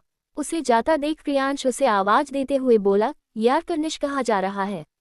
रुक जा। पर कर्निश को जैसे कुछ सुनाई ही नहीं दिया, जिसे देख प्रतीक और प्रियांश भी उसके पीछे जाने लगे तो शशांक बोला, जाने दो उसे। उसके कहने पर सब उसे देखने लगे। स्मृति को कर्निश की काफी फिक्र हो रही थी, लेकिन वो कर भी क्या सकती थी। शशांक बिना कुछ कह अपने रूम की तरफ चला गया। अभ्रम, ओरियन और अद्विक की तरफ देख निराशा से सर हिला देता है। वो सब वही सोफे पर बैठ गए। स्मृति भी काफी बेचैन थी। तभी एंट्रेंस से दादाजी और नुआन अंदर आए और उनके पीछे ईवा। दादाजी ने सब की तरफ देखा तो उन सभी के उतरे हुए चेहरे उनके सामने थे, जिसे देख वो उनके पास आते हुए बोले, क्या हो गया, सब ऐसे मुंह लटका कर क्यों बैठे हो? उनकी आवाज सुन सब उनकी तरफ देखते हैं, पर कोई कुछ नहीं बोला। स्मृति उनके लिए पानी लेने किचन में चली जाती है। दादाजी, ईवा और नुआन भी उन सभी के पास बैठते हैं। दादाजी उन सभी को इतना गंभीर देख फिर से बोले, क्या हो गया, कोई कुछ बोलेगा भी या नहीं? उनके पूछने पर प्रतीक सभी की तरफ देख दादाजी को सब बता देता है जो अभी कुछ देर पहले हुआ। ये सब सुन दादाजी अपनी आंखें बंद करके मन में बोले, जिसका डर था वो ही हुआ। कब तक शशांक कर्निश को शिव की नाराजगी की वजह पता नहीं लगने देगा? कभी ना कभी तो सब सामने आएगा। दादाजी को खोए हुए देख अद्विक बोला, क्या हुआ दादाजी? तब तक स्मृति भी पानी ले आई। दादाजी पानी का ग्लास लेते हुए बोले, लगता है शिव से मुझे बात करनी ही पड़ेगी। और किसी ने कर्निश को रोका क्यों नहीं? जिसे सुन प्रियांश मुंह लटका कर बोला, भाई ने रोकने ही नहीं दिया। स्मृति उन सब को देखती है जिनके दिमाग काफी खराब लग रहे थे, इसीलिए वो उन सब के लिए चाय बनाने किचन में चली गई। ईवा और नुआन बस उनकी बातें सुन रहे थे, वो भी क्या ही करते। किचन में स्मृति चाय में चीनी डालते हुए खुद से बोली, हमें कुछ समझ नहीं आ रहा, हम ऐसा क्या करें कि परिस्थिति कुछ ठीक हो। वो ऐसे ही सोचते हुए तय करती है कि उसे शिव से बात करनी चाहिए। कुछ देर बाद वो चाय सभी को देकर सीधा शिव के कमरे की ओर चली जाती है। स्मृति जब शिव के कमरे के बाहर आती है तो उसे थोड़ी हिचकिचाहट होती है, फिर भी वो खुद को मजबूत कर दरवाजे पर नोक करती है तो पाती है कि डोर पहले से खुला था। वो हल्का गेट खोलकर देखती है तो रूम में अंधेरा था और शिव एक चेयर पर बैठे थे, उनके हाथ सर पर थे। स्मृति अंदर आकर बोली, पापा चाय। उसकी आवाज सुन शिव एक बार उसे देखते हैं और हमम का जवाब देकर फिर से बालकनी से खुले आसमान की तरफ देखने लगते हैं। बालकनी पर आधे पर्दे लगे थे जिससे रूम में सिर्फ चांद की रोशनी आ रही थी। स्मृति उनकी आवाज सुन समझ रही थी कि शिव भी अंदर से कितने उलझे हुए और परेशान हैं। स्मृति उनके पास रखे टेबल पर चाय की ट्रे रख बालकनी की तरफ जाकर बालकनी के पर्दे हटाते हुए बोली, आपको पता है पापा, अंधेरा कभी भी अंधेरे को दूर नहीं कर सकता, केवल प्रकाश ही अंधेरे को दूर कर सकता है। इसी प्रकार नफरत से नफरत दूर नहीं कर सकते हैं, केवल प्रेम ही नफरत को दूर कर सकता है। पर्दे हटाते ही रूम में चांद की रोशनी फैल गई। आसमान में पूरा चांद चमक रहा था। शिव चांद को देखकर स्मृति से बोले, और जहाँ कभी प्रेम रहा ही ना हो तो? उनके सवाल पर स्मृति चांद को देखते हुए बोली, पर ऐसा भी तो नहीं कि होगा ही नहीं। अगर शुरुआत की जाए तो नफरत भी प्रेम में बदल सकती है। शिव, और अगर कोई शुरुआत करना ही नहीं चाहे तो? स्मृति, अगर ये शुरुआत किसी की खुशी के लिए करी जाए तो क्या इसे करना गलत है? स्मृति की बात शिव समझ नहीं पाए तो वो उसे सवालिया नजरों से देख बोले, मतलब मैं कुछ समझा नहीं। उनके सवाल पर स्मृति उनकी तरफ मुड़कर बोली, हमने देखा है आपको कि आपको माँ की हर एक निशानी और चीजों से काफी लगाव है, काफी संभाल कर रखते हैं ना आप? बताए। उसके सवाल पर शिव बोले, इसमें पूछने जैसा क्या है, बिल्कुल उसकी हर चीज काफी ज्यादा कीमती है मेरे लिए। जिसे सुन स्मृति जल्दी से बोली, फिर तो आप ये भी मानते होंगे कि कर्निश जी अपर्णा माँ की सबसे कीमती और आखिरी निशानी के रूप में है। ये सुन शिव अपनी जगह से खड़े हो गए। वो बालकनी के पास आकर खामोशी से चांद को देखने लगे। शायद उनके पास स्मृति के सवाल का जवाब नहीं था, या फिर वो जवाब देना नहीं चाहते थे। उन्हें ऐसे खामोश देख स्मृति बोली, हमें माफ़ करना पापा, अगर हमने कोई दिल दुखाने वाली बात कर दी हो तो। हम बस ये कहना चाहते हैं कि कर्निश जी भी आपके प्यार को डिजर्व करते हैं। उन्हें एक मौका तो मिलना चाहिए। माँ जहाँ से भी ये सब देख रही होंगी तो सोचिए उन्हें कितना दुख पहुँचा होगा। शिव अभी भी मौन खड़े थे। उन्हें देख स्मृति बिना आवाज किए रूम से बाहर की ओर चली जाती है। स्मृति रूम से बाहर आई तो उसकी आंखों के सामने दादाजी और उसके वार्तालाप का दृश्य घूमने लगा। फ्लैशबैक। स्मृति ने कई बार नोटिस किया था कि शिव कर्निश से कभी बात नहीं करते थे, लेकिन उसने कभी किसी से इसके बारे में पूछना सही नहीं समझा। पर उस दिन धूर्नी मेंशन में उसने फिर से देखा था कि शिव कर्निश के जिक्र से भी नाखुश हो जाते हैं। उसके अगले दिन स्मृति से रहा नहीं गया तो उसने दादाजी से पूछ ही लिया। अभी स्मृति दादाजी के साथ गार्डन में बैठी थी। वो दादाजी से झिझकते हुए बोली, दादाजी हम आपसे एक बात पूछे। उसे ऐसे देख दादाजी मुस्कुराह कर बोले, जो भी मन में है वो पूछ लो बेटा, ऐसे झिझकने की कोई जरूरत नहीं है। उनके कहने पर स्मृति बोली, दादाजी पापा शिव सभी के साथ कितने प्यार से रहते हैं, लेकिन हमने कई बार देखा है कि वो कर्निश जी से काफी दूर दूर रहते हैं, ऐसा क्यों? उसके इस सवाल पर दादाजी खामोश हो गए। उन्हें चुप देख स्मृति जल्दी से बोली, हम तो ऐसे ही पूछ रहे थे, आप जवाब नहीं देंगे तो भी कोई बात नहीं। हमें माफ करना, हमने खामेखा आपका दिल दुखा दिया। उसकी बात सुन दादाजी नामे सर हिलाकर बोले, नहीं बेटा तुमने कुछ गलत नहीं पूछा। मुझे पता था कि एक ना एक दिन तुम मुझसे ये सवाल जरूर करोगी। तुम इस घर की बहू हो, तुम्हें जानने का पूरा हक है। ये बोल वो स्मृति को शिव और कर्निश के बीच की कड़वाहट की वजह बताने लगते हैं। स्मृति काफी ध्यान से उनकी बात सुन रही थी। दादाजी की आंखें हल्की नम हो गई। वो दर्द जो उन्हें उस दिन हुआ था, आज वो ही दर्द उनके चेहरे पर फिर से नजर आ रहा था। स्मृति की आंखों में भी आंसू की बूंदें लुढ़क गई। दादाजी की बात खत्म हुई तो स्मृति बोली, पर दादाजी इन सब में कर्निश जी की क्या गलती? उसकी बात सुन दादाजी हाँ में सर हिलाकर बोले, यही बात इतने सालों से मैं शिव को समझा रहा हूँ कि इन सब में कर्निश की कोई गलती नहीं। पर शिव है कि अपने गम में इस कदर डूबा हुआ है कि उसे कर्निश का दुख नजर ही नहीं आता। अब भगवान ही कोई चमत्कार कर सकते हैं, बस अब उन्हीं पर भरोसा है। फ्लैशबैक एंड स्मृति ये सब सोचते हुए सेकेंड फ्लोर की बालकनी में आ गई। रात भी काफी हो गई थी। कर्निश अभी तक घर नहीं आया था। उसे काफी घबराहट हो रही थी। एपिसोड 77। स्मृति बालकनी में खड़ी थी, तभी उसे एक कार दिखी जो मेंशन के बाहर आकर रुकी। उसने ध्यान से देखा तो वो कर्निश था जो लखड़ाते हुए कार से उतरा। उसे ऐसे देख स्मृति की घबराहट और बढ़ गई। उसने देखा कर्निश मेंशन में ना आकर गार्डन की तरफ जा रहा है। जिसे देख वो जल्दी से नीचे चली गई। शशांक का रूम। शशांक वॉशरूम से बाहर आया और वहीं लगे काउच पर बैठ गया। उसका फेस काफी सीरियस था। वो कुछ देर पहले की घटना सोच रहा था। तभी उसे ख्याल आया कि स्मृति अभी तक रूम में नहीं आई। इतनी रात हो गई, वो कहाँ रह गई? वो जाकर देखना चाहता था, लेकिन उसने खुद को रोक लिया। वो उठकर बालकनी में चला गया। तभी उसकी नज़र कर्निश पर गई, जो गार्डन में बेंच पर बैठा था। उसे देख वो कुछ सोचकर उसके पास जाने को हुआ कि उसकी नज़र स्मृति पर गई, जो गार्डन की ओर ही जा रही थी। उसे देख वो वही अपनी जगह पर रुक गया और ध्यान से उसे देखने लगा।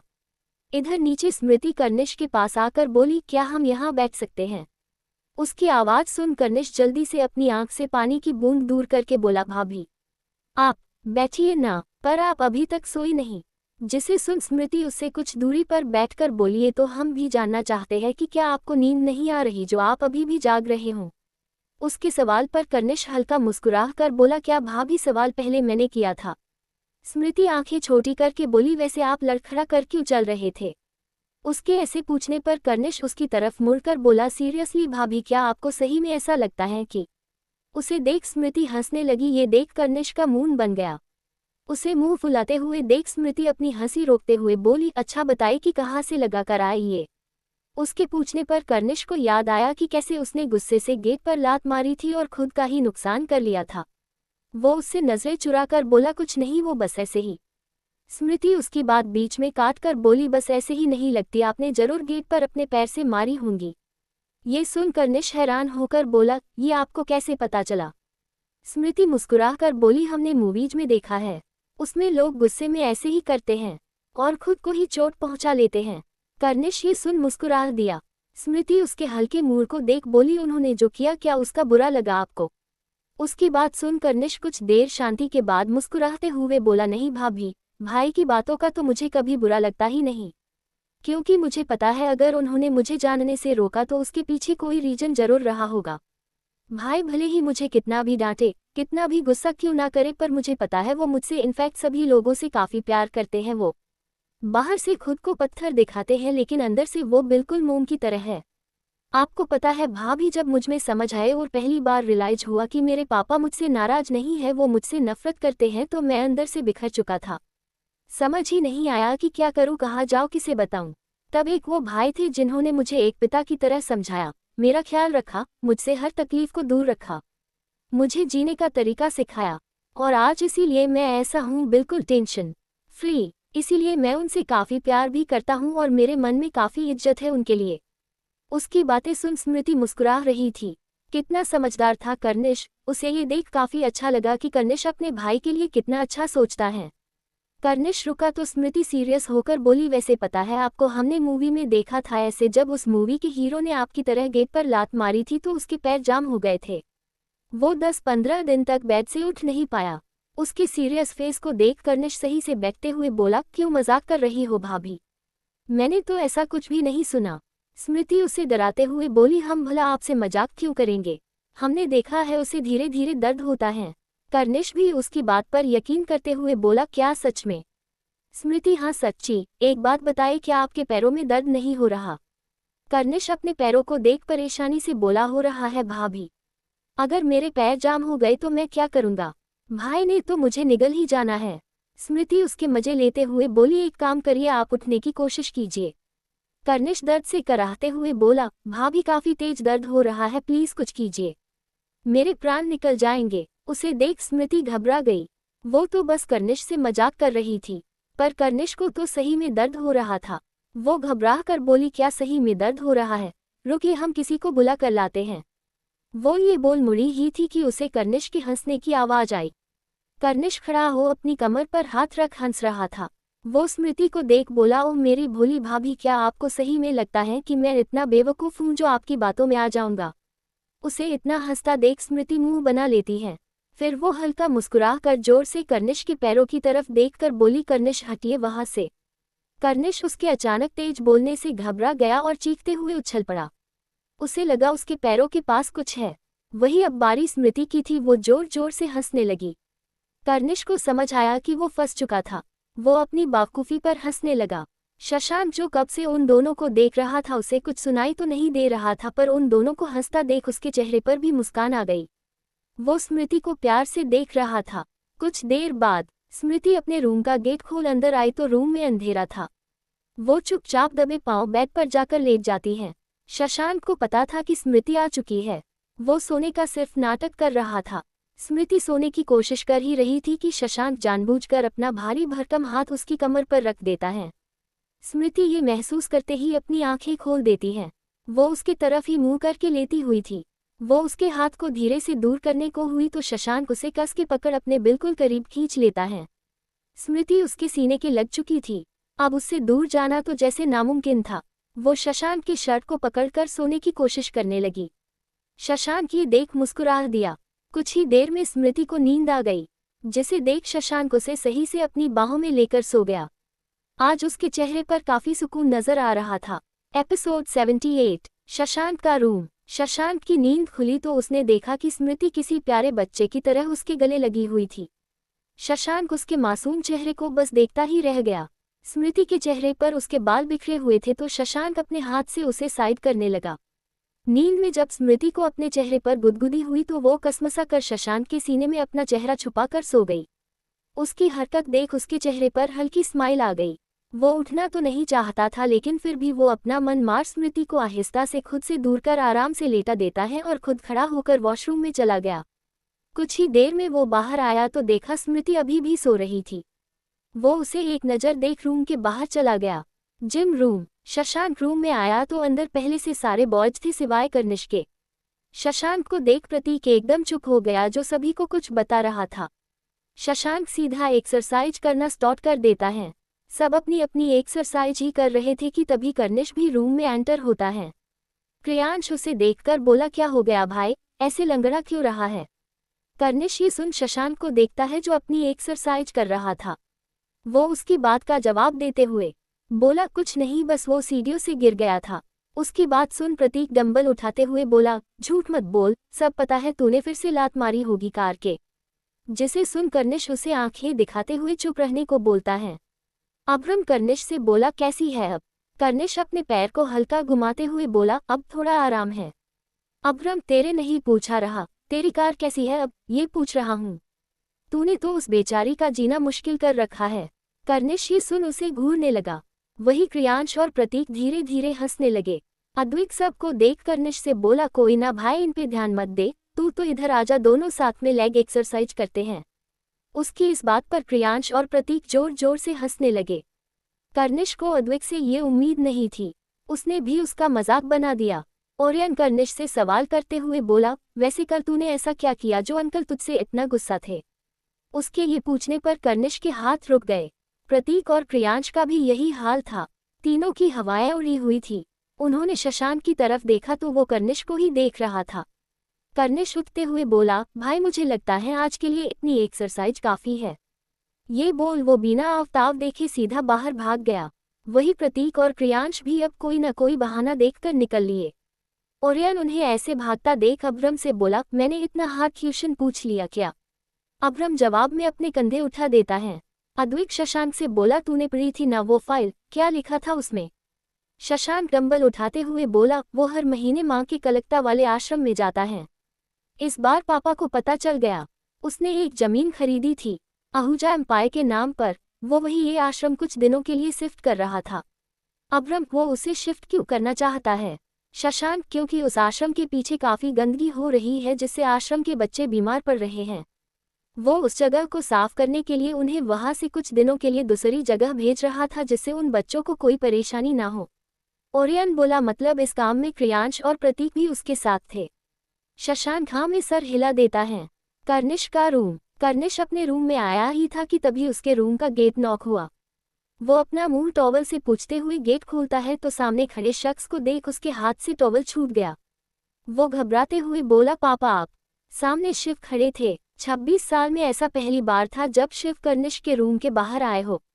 कर्निश को घबराते देख वो हिम्मत करके बोले, तुम क्या कर रहे हो अभी? उनके सवाल पर कर्निश जल्दी से बोला, कुछ भी तो नहीं। आज वो शौक में आ गया था। ये पहली बार था जब शिव उससे बात कर रहे हों, वो भी इतने आराम से। शिव बोले, क्या तुम मेरे साथ मॉर्निंग वॉक पर चलना चाहोगे? अब तो कर्निश को पक्का लगा कि वो सपना देख रहा है। उसने खुद को जोर से पिंच किया और सामने देखा तो अभी भी वहां शिव खड़े थे। वो हड़बड़ाते हुए बोला, हाँ हाँ मैं चलूंगा ना। उसकी हाँ सुन शिव हाँ में सर हिलाकर आगे चल दिए। वही कर्निश को तो कुछ समझ ही नहीं आया, वो अंदर ही अंदर काफी डर रहा था। कुछ देर बाद वो दोनों बाहर गार्डन में टहल रहे थे। कर्निश किसी सिंसियर बच्चे की तरह शिव के साथ चल रहा था। दोनों के बीच काफी गहरी खामोशी थी।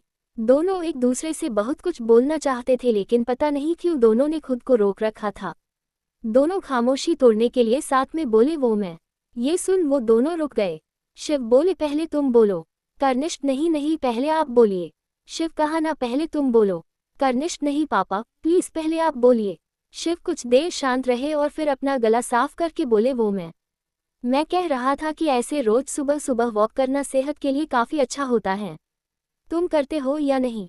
कर्निश जल्दी से जवाब देते हुए बोला, हाँ मैं तो रोज करता हूँ, पर शायद आप तो आज ही कर रहे हो ना पापा। ये बोलते ही कर्निश मन में बोला, ये मैंने क्या बोल दिया? घबराहट के मारे कुछ भी बके जा रहा हूँ।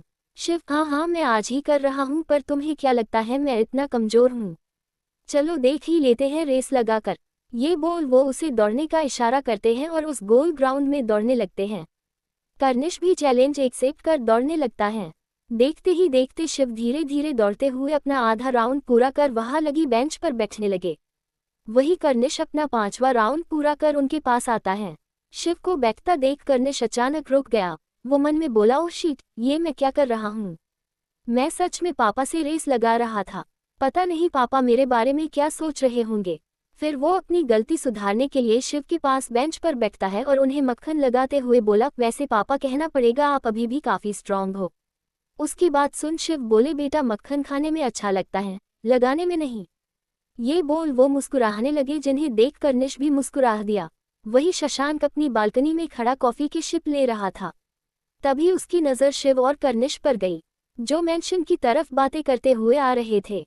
दोनों के चेहरों पर स्माइल थी। ये देख शशांक को अचानक खांसी आ गई। वो उन्हें देख शॉक था कि ये वो क्या देख रहा है। वो उन्हें बस हैरानी से देखता है। कुछ देर बाद शिव और कर्निश बात करते हुए मेंशन में आते हैं। मेन हॉल में दादाजी, नुआन, अभ्रम, प्रतीक और क्रियांश बैठे थे। उन सब ने जब उन दोनों को साथ देखा तो वो सब हैरानी से अपनी जगह जम गए। अभ्रम जो पानी पी रहा था, अचानक उसे खांसी चल गई। अद्विक जो सीढ़ियों से नीचे आ रहा था, उन्हें देख उसके पैर लड़खड़ा गए। ओरियन भी वही खड़ा फोन पर किसी से बात कर रहा था। उसने भी जब उनकी तरफ देखा तो उसका फोन उसके हाथ से छूटते छूटते बचा। वही शिव और कर्निश ने जब उन सब के रिएक्शन देखे तो उन्हें भी काफ़ी अक्वर्ड फील हुआ। कर्निश मन में बोला, अब इन लोगों को मैं कैसे फेस करूंगा। इससे अच्छा तो पापा मुझसे नहीं बोल रहे थे, वो ही सही था। शिव का भी हाल कर्निश जैसा ही था। प्रतीक क्रियांश के कान में बोला, लगता है अंकल ने काफ़ी अच्छी वॉट लगाई होगी कर्निश की। क्रियांश देखकर लग तो नहीं रहा कि इसकी वॉट लगी है। शिव और कर्निश दोनों एक साथ उल्टे पैर लेने लगते हैं कि दादाजी जोर से गला साफ करते हैं, जिससे वो दोनों अपनी जगह पर रुक गए। Episode 79, main hall. सभी लोग अपने सामने खड़े दोनों बाप बेटे को आंखें फाड़े देख रहे थे। स्मृति और किचन से बाहर आए तो उन्होंने भी उन दोनों को देखा। स्मृति पहले तो हैरान हुई पर बाद में उसे काफ़ी खुशी हुई।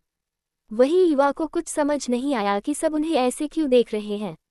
शिव अपना गला साफ करते हुए बोले, मैं फ्रेश होकर आता हूँ। ये बोल वो बिना किसी को कोई जवाब दिए सीधा अपने कमरे की तरफ चले गए। वही अब कर्निश क्या करे यही वो सोच रहा था। वो भी अपने कमरे की तरफ जाने के लिए धीरे धीरे कदम सीढ़ियों की तरफ बढ़ाता है तो सभी उसे ही घूर रहे थे। उसका एक एक कदम बढ़ाना काफ़ी भारी था उसके लिए। क्रियांश उसके सामने आकर बोला, बताएगा नहीं ये सब अभी क्या हो रहा था। ये सुन कर्निश की कुछ बोलने की हिम्मत नहीं हुई, ऊपर से वो शर्मा लग रहा था। वो नाटक करते हुए बोला, किस बारे में बात कर रहा है तू। क्रियांश की आंखें छोटी हो गई।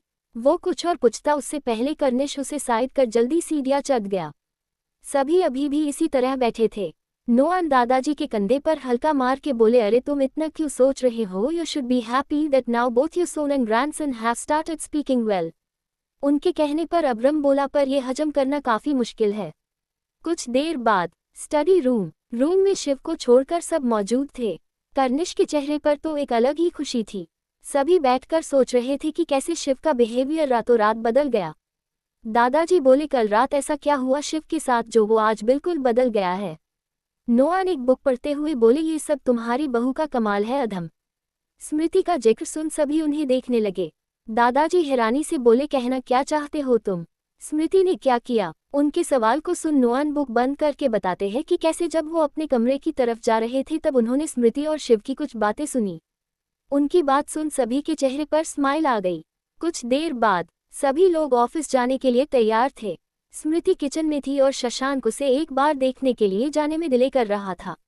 उसने सुबह से स्मृति को नहीं देखा था, इसीलिए वो कब से किचन की तरफ देख रहा था, जिसे देख अभ्रम उसके कान में बोला, जा एक बार मिल ही आ, पत्नी है तेरी, मिल ही सकता है तू, और वैसे भी आजकल उस तरफ तेरा झुकाव कुछ ज्यादा ही देखने को मिल रहा है।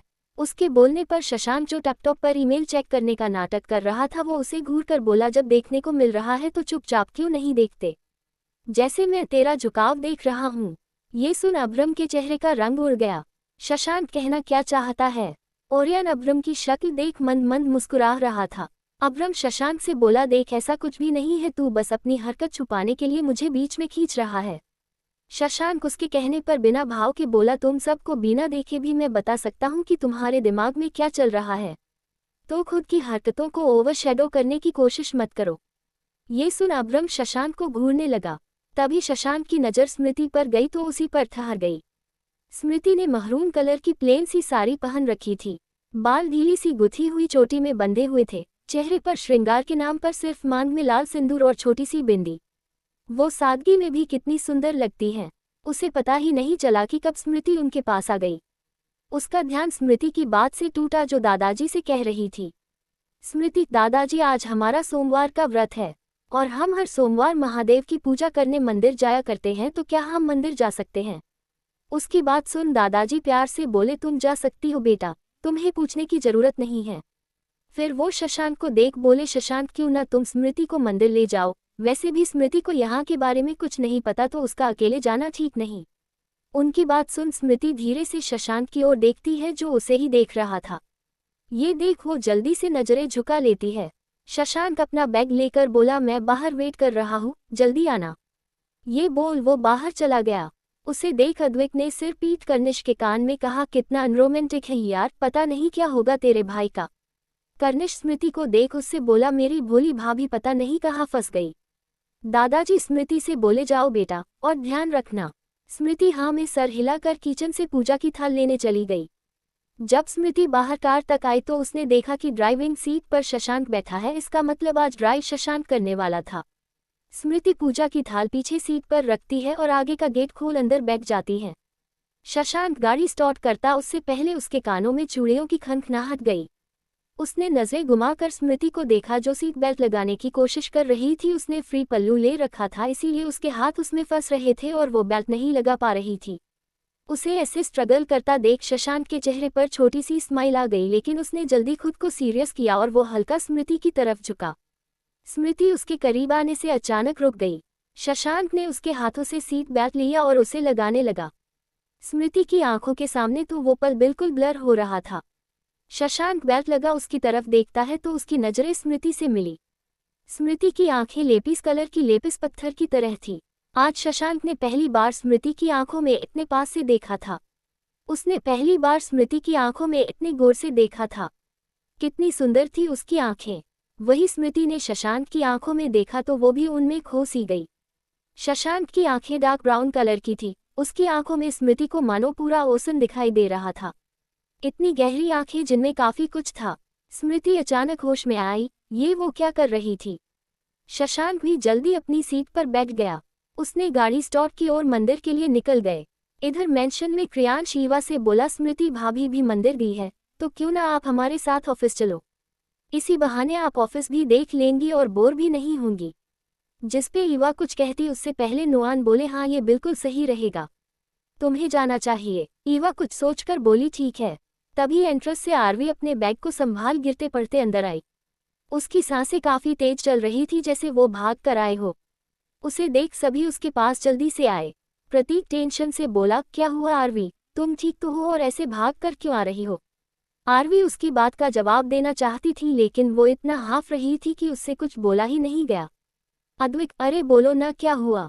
आरवी मुश्किल से बोली, हम सब मुश्किल में है, जल्दी गेट बंद कीजिए। उसकी बात सुन ओरियन उसके पास आकर बोला, ठीक से बताओ क्या हुआ, कौन सी मुश्किल में है? आरवी जल्दी से बोली, मैंने अभी पूजा आंटी के घर की साइड एक बड़े से टाइगर को देखा। नहीं वो टाइगर नहीं बल्कि बबर शेर था, बबर शेर। जल्दी करिए वरना वो हम सबको चट कर जाएगा। उसकी बात सुन नुआन और ईवा की आंखें बड़ी हो गई। वही सारे बॉयज एक दूसरे की कुछ देर शक्ल देख ठहाका लगाकर जोर जोर से हंसने लगे। आरवी आश्चर्य से उन्हें हंसता हुआ देख रही थी। दादाजी जी भी मुंह दबाकर हंस रहे थे। अद्विक खुद को कंट्रोल करके बोला, आरवी तुम, पहले तो मुझे लगता था तुम सिर्फ बिल्ली हो पर पता चला कि तुम भीगी बिल्ली हो। ईवा और नुआन को भी समझ नहीं आया कि वो सब ऐसे क्यों हंस रहे हैं। क्रियास बोला, तुम लियो से इतना डर जाओगी मैंने सोचा नहीं था। आरवी को समझ नहीं आया कि आखिर वो क्या कह रहा है। तो अब्रम बोला, घबराओ मत आरवी, वो लियो है जिसे तुमने बाहर देखा। वो पालतू शेर है, तुम्हें वो कुछ नहीं करेगा। आरवी को लगा कि वो कितनी बड़ी बेवकूफ़ है। सब लोग उसके बारे में क्या सोच रहे होंगे। प्रतीक उसे सोचते हुए देख बोला, गलती तुम्हारी नहीं है आरवी, मैं ही तुम्हें उसके बारे में बताना भूल गया। आरवी उसे देख सबसे बोली, मुझे माफ़ करना, खामेखा मैंने आप सभी को परेशान कर दिया। जिसे सुन अद्वैत हंसते हुए उसकी नकल उतारते हुए बोला, जल्दी गेट बंद करो वरना वो हम सबको चट कर जाएगा। ये बोल वो जोर जोर से हंसने लगा और उसे देखकर निष्क्रियांश और प्रतीक भी मुंह दबाकर हंसने लगे। ओरियन और अब्रम को हंसी तो आ रही थी लेकिन वो आरवी को बुरा फील नहीं कराना चाहते थे, इसीलिए वो खुद को कंट्रोल करके खड़े थे। दादाजी उसे चुप करते हुए बोले, चुप हो जा नालायक, इसमें इतनी हंसने वाली क्या बात है? इसमें इस बच्ची की क्या गलती? कोई भी अच्छा खासा इंसान अचानक अपने सामने इतने बड़े शेर को देखेगा तो ऐसे ही डरेगा। आरवी अद्विक को ही घूर रही थी। अद्विक ये देख उसके पास जाकर जोर से शेर की तरह गुर्राते हुए एक्टिंग करता है और बाहर चला जाता है। उसके पीछे कर्निश भी जाते हुए आरवी को डोंट वरी का इशारा करता है। ईवा आरवी को पानी की ग्लास देते हुए बोली, ये लो पी लो, डरने में तुमने काफी मेहनत की है। ये बोल वो आरवी का गाल हल्के से खींचती है। आरवी मुंह बनाकर पानी का ग्लास ले लेती है। क्रियांश आरवी से बोला, अगली बार मैं तुम्हारी मीट जरूर कराऊंगा लियो से, जिसपे आरवी हल्का सर हिला देती है। फिर क्रियांश ईवा को चलने का इशारा करता है तो ईवा हाँ में सर हिला उसके साथ बाहर की तरफ चली जाती है। तभी शिव नीचे आते हुए बोले, पापा मैं चलता हूँ, मुझे आज कुछ जरूरी काम है तो मैं आने में लेट हो जाऊंगा। जिसपे दादाजी हाँ में सर हिला देते हैं। शिव के पीछे ओरियन और अभ्रम भी बाहर चले गए। प्रतीक आरवी से बोला, आरवी हमें भी आज शशांक भाई के ऑफिस जाना होगा, कुछ काम है जो वहीं से करना होगा। चलो कुछ डिजाइन जो हमने नई बनाई है उन्हें ले लेते हैं। जिसपे आरवी हाँ में सर हिला उसके पीछे चल दी। अब हॉल में सिर्फ दादाजी ही थे। दादाजी नुआन से बोले, चलो नुआन आज मैं तुम्हें अग्निवंशी एम्पायर दिखा कर लाता हूँ और मुझे शिव से कुछ बात भी करनी है। जिसे सुन नुआन बोले, ठीक है, इसी बहाने हमारी कुछ पुरानी यादें भी ताज़ा हो जाएगी। क्या होगा आगे, क्या बात करनी है दादाजी को शिव से और अब कितना सामना करेगी आरवी अद्वैत के नितानों का, कैसी रहेगी स्मृति की जर्नी शशांक के साथ मंदिर में, जानने के लिए आगे जरूर पढ़े सिर्फ और सिर्फ पॉकेट नोवेल पर। एपिसोड 80 महादेव का मंदिर। शशांक ने कार रोकी और बाहर निकल गया। स्मृति भी जल्दी से गेट खोल उतर गई। उसने पीछे का गेट खोला और पूजा की थल बाहर निकाली। शशांक स्मृति को देखता है जो अपने पल्लू को एक हाथ से संभाल दूसरे हाथ में थाल लेती है। सारी की वजह से उसे चलने में परेशानी हो रही थी। वो खुद से बोली है, महादेव प्लीज हमें गिरने मत देना, हमारी ही गलती है जो हमने सारी ऐसे पहनी। ये भी पता नहीं क्या सोच रहे होंगे। ये बोल वो और 2 कदम चली ही थी वो लड़खड़ा गई, लेकिन वो गिरते उससे पहले शशांक उसे कंधों से पकड़ लेता है। वो उसे ठीक से खड़ा कर बोला, ध्यान कहाँ है, अभी गिर जाती तो लाओ इसे मुझे दो। ये बोल वो उसके हाथ से थाल ले लेता है। वही स्मृति उसकी परवाह देख मन ही मन उछल पड़ी। उसके चेहरे पर हल्की स्माइल आ गई। उसके कुछ शब्दों से ही वो कितनी खुश हो गई। शशांक उसे खोया हुआ देख अपनी कड़क आवाज में बोला, अब अंदर भी जाना है या यही धूप में खड़ा रहना है। उसकी आवाज सुन स्मृति होश में आए और हड़बड़ा कर बोली, हमें माफ करना। और ये बोल वो आगे बढ़ गई। शशांक भी उसके पीछे पूजा की थाल लिए चल दिया। स्मृति मंदिर में आए और महादेव के दर्शन कर उनकी पूरी श्रद्धा से पूजा की। शशांक बस उसे एकटक देखे जा रहा था। तभी शशांक को एक कॉल आया, जिसे देख वो एक नज़र स्मृति को देख मंदिर के बाहर साइड में आ गया।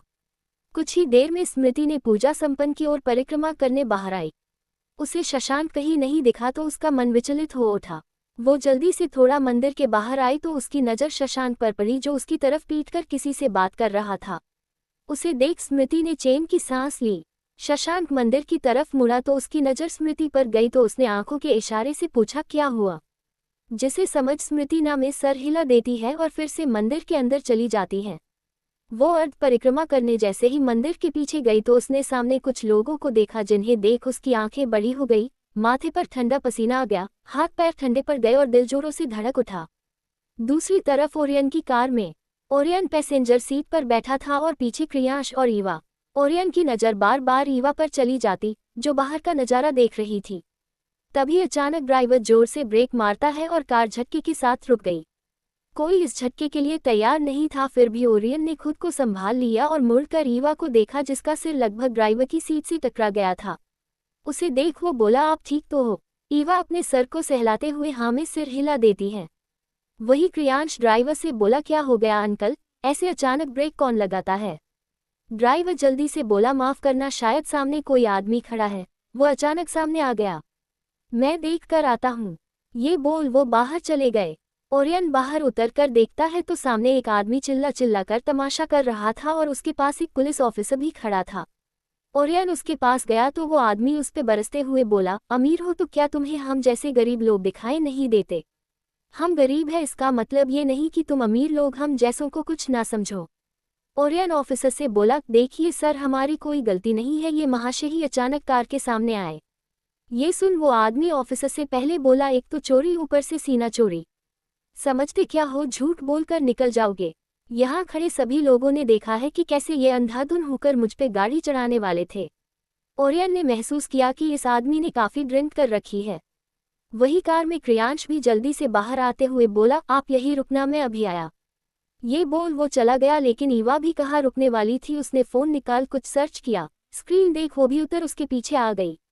वो आदमी, मुझे जो चोटें लगी है उसका हर्जाना भरो, नहीं तो बेईमान आदमी मैं तुम पर केस कर दूंगा। ओरियन अब उस पियका के साथ और बहस नहीं कर सकता था और न ही उसके पास इतना टाइम था बर्बाद करने के लिए। इसीलिए वो ऑफिसर से बोला, सर हमारी कोई गलती नहीं है, लेकिन फिर भी मैं पेनल्टी भरने के लिए तैयार हूँ। उसकी बात सुन वो आदमी खुश हो गया, लेकिन ईवा आगे आकर बोली, जैसा कि इन्होंने कहा कि हमारी कोई गलती नहीं थी तो हम पेनल्टी भी नहीं भरेंगे, तो ये अब इन पर केस कर सकते हैं। मैं इनकी लॉयर के तौर पर आपसे बात करूंगी ऑफिसर। उसकी बात सुन क्रियांश की आंखें चमक गई। वही ओरियन उसे देखने लगा। वो आदमी गुस्से से बोला, तुम कहोगी और मैं मान लूंगा। क्या प्रूफ है तुम्हारे पास कि तुम एक वकील हो? जिसे सुन ईवा अपने फोन में अपनी आईडी कार्ड फोटो का प्रूफ ऑफिसर को दिखाती है, तो वो आदमी फिर बीच में बोलने की कोशिश करता है, तो ईवा बोली, I will give you a chance if you give me one, so let me complete first. उसका एटीट्यूड देख ओरियन और क्रियांश आंखें बड़ी कर उसे देखने लगे। ऑफिसर मिस, क्या आपके पास इंडिया में केस लड़ने का लाइसेंस है? ईवा लंबी सांस ले और कॉन्फिडेंस के साथ बोली, नो सर, है नहीं, लेकिन जल्द मिल जाएगा। फिलहाल अभी मैं एक सलाहकार बनकर सलाह दे सकती हूँ कि इस केस का कोई लॉजिक नहीं है। ना इन्हें कोई चोट लगी है और ना ही ये अभी होश में है। ये बस नशे में बात का बतंगड़ बना रहे हैं। जिसे सुन आदमी बोला, किसने कहा मैं नशे में हूँ? लड़की, तुमने मुझे मारने की कोशिश की थी, तुम्हारी वजह से मुझे काफी चोटें भी लगी। तुम्हारी कार से अभी मेरा एक्सीडेंट लगभग हो ही गया था, समझी तुम? ईवा ये सुन ऑफिसर से बोली, अभी प्रूफ हो जाएगा सर कि गलती किसकी है। प्लीज आप ट्रैफिक कैमरा चेक कर लीजिए। फिर वो आदमी से बोली, अभी भी वक्त है, गलती मान कर साइड हो जाओ, नहीं तो इंडियन सेक्शन 191 के अकॉर्डिंग तुम्हें झूठा आरोप लगाने के लिए गिरफ्तार किया जाएगा। जेल जाने से अच्छा है गलती मान लो। ईवा को ऐसे देख ओरियन और क्रियांश बस हैरानी से उसे देख रहे थे। उन्हें नहीं लगा था कि ईवा एक इतनी अच्छी वकील है। वो आदमी ईवा की बात सुन समझ गया कि अब बात उसके हित में बिल्कुल नहीं है, इसीलिए वो नाटक करते हुए बोला, मेरा सिर चकरा रहा है, मैं नशे में हूँ। उसकी बेवकूफ़ी पर क्रियांश हंसते हुए बोला, इतना जल्दी रंग तो शायद गिरगिट भी नहीं बदलता यार। ऑफिसर ईवा और ओरियन से बोले, आपका इतना समय खराब करने के लिए मुझे खेद है, आप जा सकते हैं, इसे तो मैं बताता हूँ। जिसे सुन ओरियन हाँ में सर हिलाकर ईवा से बोला, थैंक्स हेल्प के लिए। ईवा उस आदमी को देख हाँ में सर हिला देती है और कार की तरफ बढ़ जाती है। क्रियांश तो ईवा से काफी इम्प्रेस हो गया था। वो उसके पास जाकर उसकी तारीफों के पुल बांध रहा था और ईवा स्माइल लिए सब सुन रही थी। दूसरी तरफ मंदिर में स्मृति ने सामने देखा, जहां वो ही लोग खड़े थे जो होटल में उसके पीछे पड़े थे। उन सब ने स्मृति की तरफ पीट कर रखी थी, इसीलिए सिर्फ स्मृति ने उन लोगों को देखा था। स्मृति ने कपाते हाथ अपने मुंह पर रख लिए। वो धीरे धीरे अपने कदम पीछे लेने लगी। वो चुपचाप यहाँ से निकल अपने सेफ जोन शशांक के पास जाना चाहती थी, लेकिन उससे पहले पीछे से आती औरत स्मृति से टकरा गई। स्मृति ने जल्दी मुड़कर उस औरत को देखा तो वो औरत झलाकर बोली, ध्यान कहाँ है तुम्हारा, देखकर तो चलो। उसके इतने तेज बोलने पर स्मृति ने उन लोगों की तरफ देखा तो उसका दिल एक पल के लिए धड़कना बंद हो गया। वही उन लोगों को जैसे ही स्मृति दिखी तो उनमें से एक लड़का बोला, अरे ये तो यहाँ है, कितना भगाया है इसने, अब छोड़ेंगे नहीं इसको, पकड़ो इसे। उन्हें पास आता देख स्मृति जल्दी से मंदिर के बाहर की ओर भागी। उसे कुछ भी करके शशांक तक पहुंचना था। वो पूरी जान लगाकर भाग रही थी। वही शशांक कॉल पर बातें करते हुए मंदिर की तरफ ही देख रहा था, तभी उसकी नज़र भागती हुई स्मृति पर पड़ी जो मंदिर से निकल उसकी तरफ ही आ रही थी। उसके चेहरे पर घबराहट देख शशांक के माथे पर बल पड़ गए। उसने फोन पॉकेट में रख 2 कदम उसकी तरफ बढ़ाए ही थे कि तब तक स्मृति आकर जोर से उसके गले लग गई।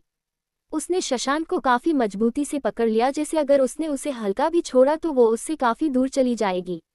शशांक को कुछ समझ नहीं आया, लेकिन जैसे ही उसने स्मृति से कुछ दूरी पर खड़े उन लोगों को देखा तो उसकी आंखें गहरी हो गई, चेहरा पूरा डार्क हो गया। उसने पहले भी कहीं देखा था इन सबको। उसने अपने दिमाग पर जोर दिया तो उसे याद आया कि उसने इन्हें उस बेगेजी बार में देखा था।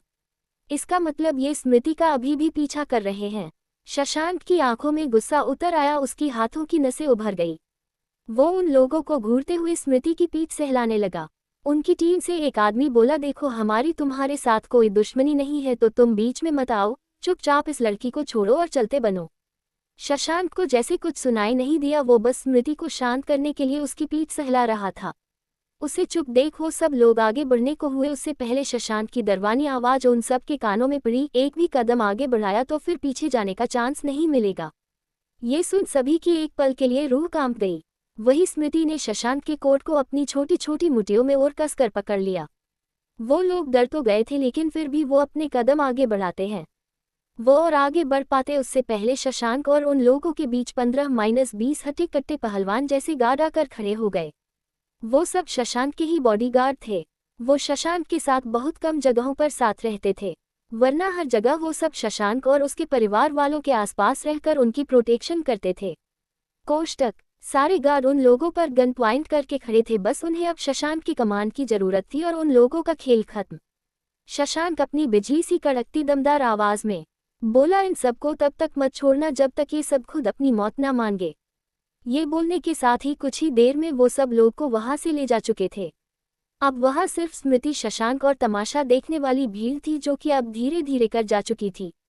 स्मृति ने अभी भी शशांक को काफी टाइट पकड़ रखा था, जैसे वो उसे छोड़ना ही नहीं चाहती थी। शशांक समझ चुका था कि उसकी वाइफ काफी डर चुकी है। तभी एक ठंडी हवा का झोंका आया। स्मृति शांति महसूस कर शशांक से धीरे से दूर हुई। शशांक ने देखा कि उसकी स्वामिनी का चेहरा पूरा लाल पड़ गया था, नाक एक पक्के टमाटर की तरह लाल हो गई थी। उसे स्मृति काफी प्यारी लग रही थी, पर जैसे ही उसने स्मृति की लाल आंखों में आंसू देखे तो उसका खून खोल गया। स्मृति आंखों में आंसू लिए उसे देखती है तो शशांक के सीने में एक तीस सी उठती है। वो खुद को कंट्रोल कर स्मृति के आंसू साफ कर उसके बाल सही करता है। स्मृति बस उसे ही देख रही थी। क्या होता अगर आज वो शशांक तक नहीं पहुंच पाती, और इससे भी बड़ी बात क्या होता अगर वो आज मंदिर अकेले आई होती तो। ये सोच ही उसकी रूह कांप गई। शशांक को लगा कि स्मृति अभी और रोना चाहती है, तो वो धीरे से उसके हल्का पास हो गया। स्मृति अपना सर उसकी चेस्ट से टिका उसके कोट के कॉलर को अपने छोटे छोटे हाथों में भर लेती है। उसके आंसू धड़ धड़ बहने लगे। शशांक को ये अच्छा तो नहीं लग रहा था, पर वो करता भी क्या, उसने थोड़ी कभी किसी लड़की को चुप कराया था। उसकी जिंदगी में पहली लड़की उसकी पत्नी स्मृति ही थी, इसीलिए वो बस स्मृति को गले लगा उसके सर को सहलाने लगता है।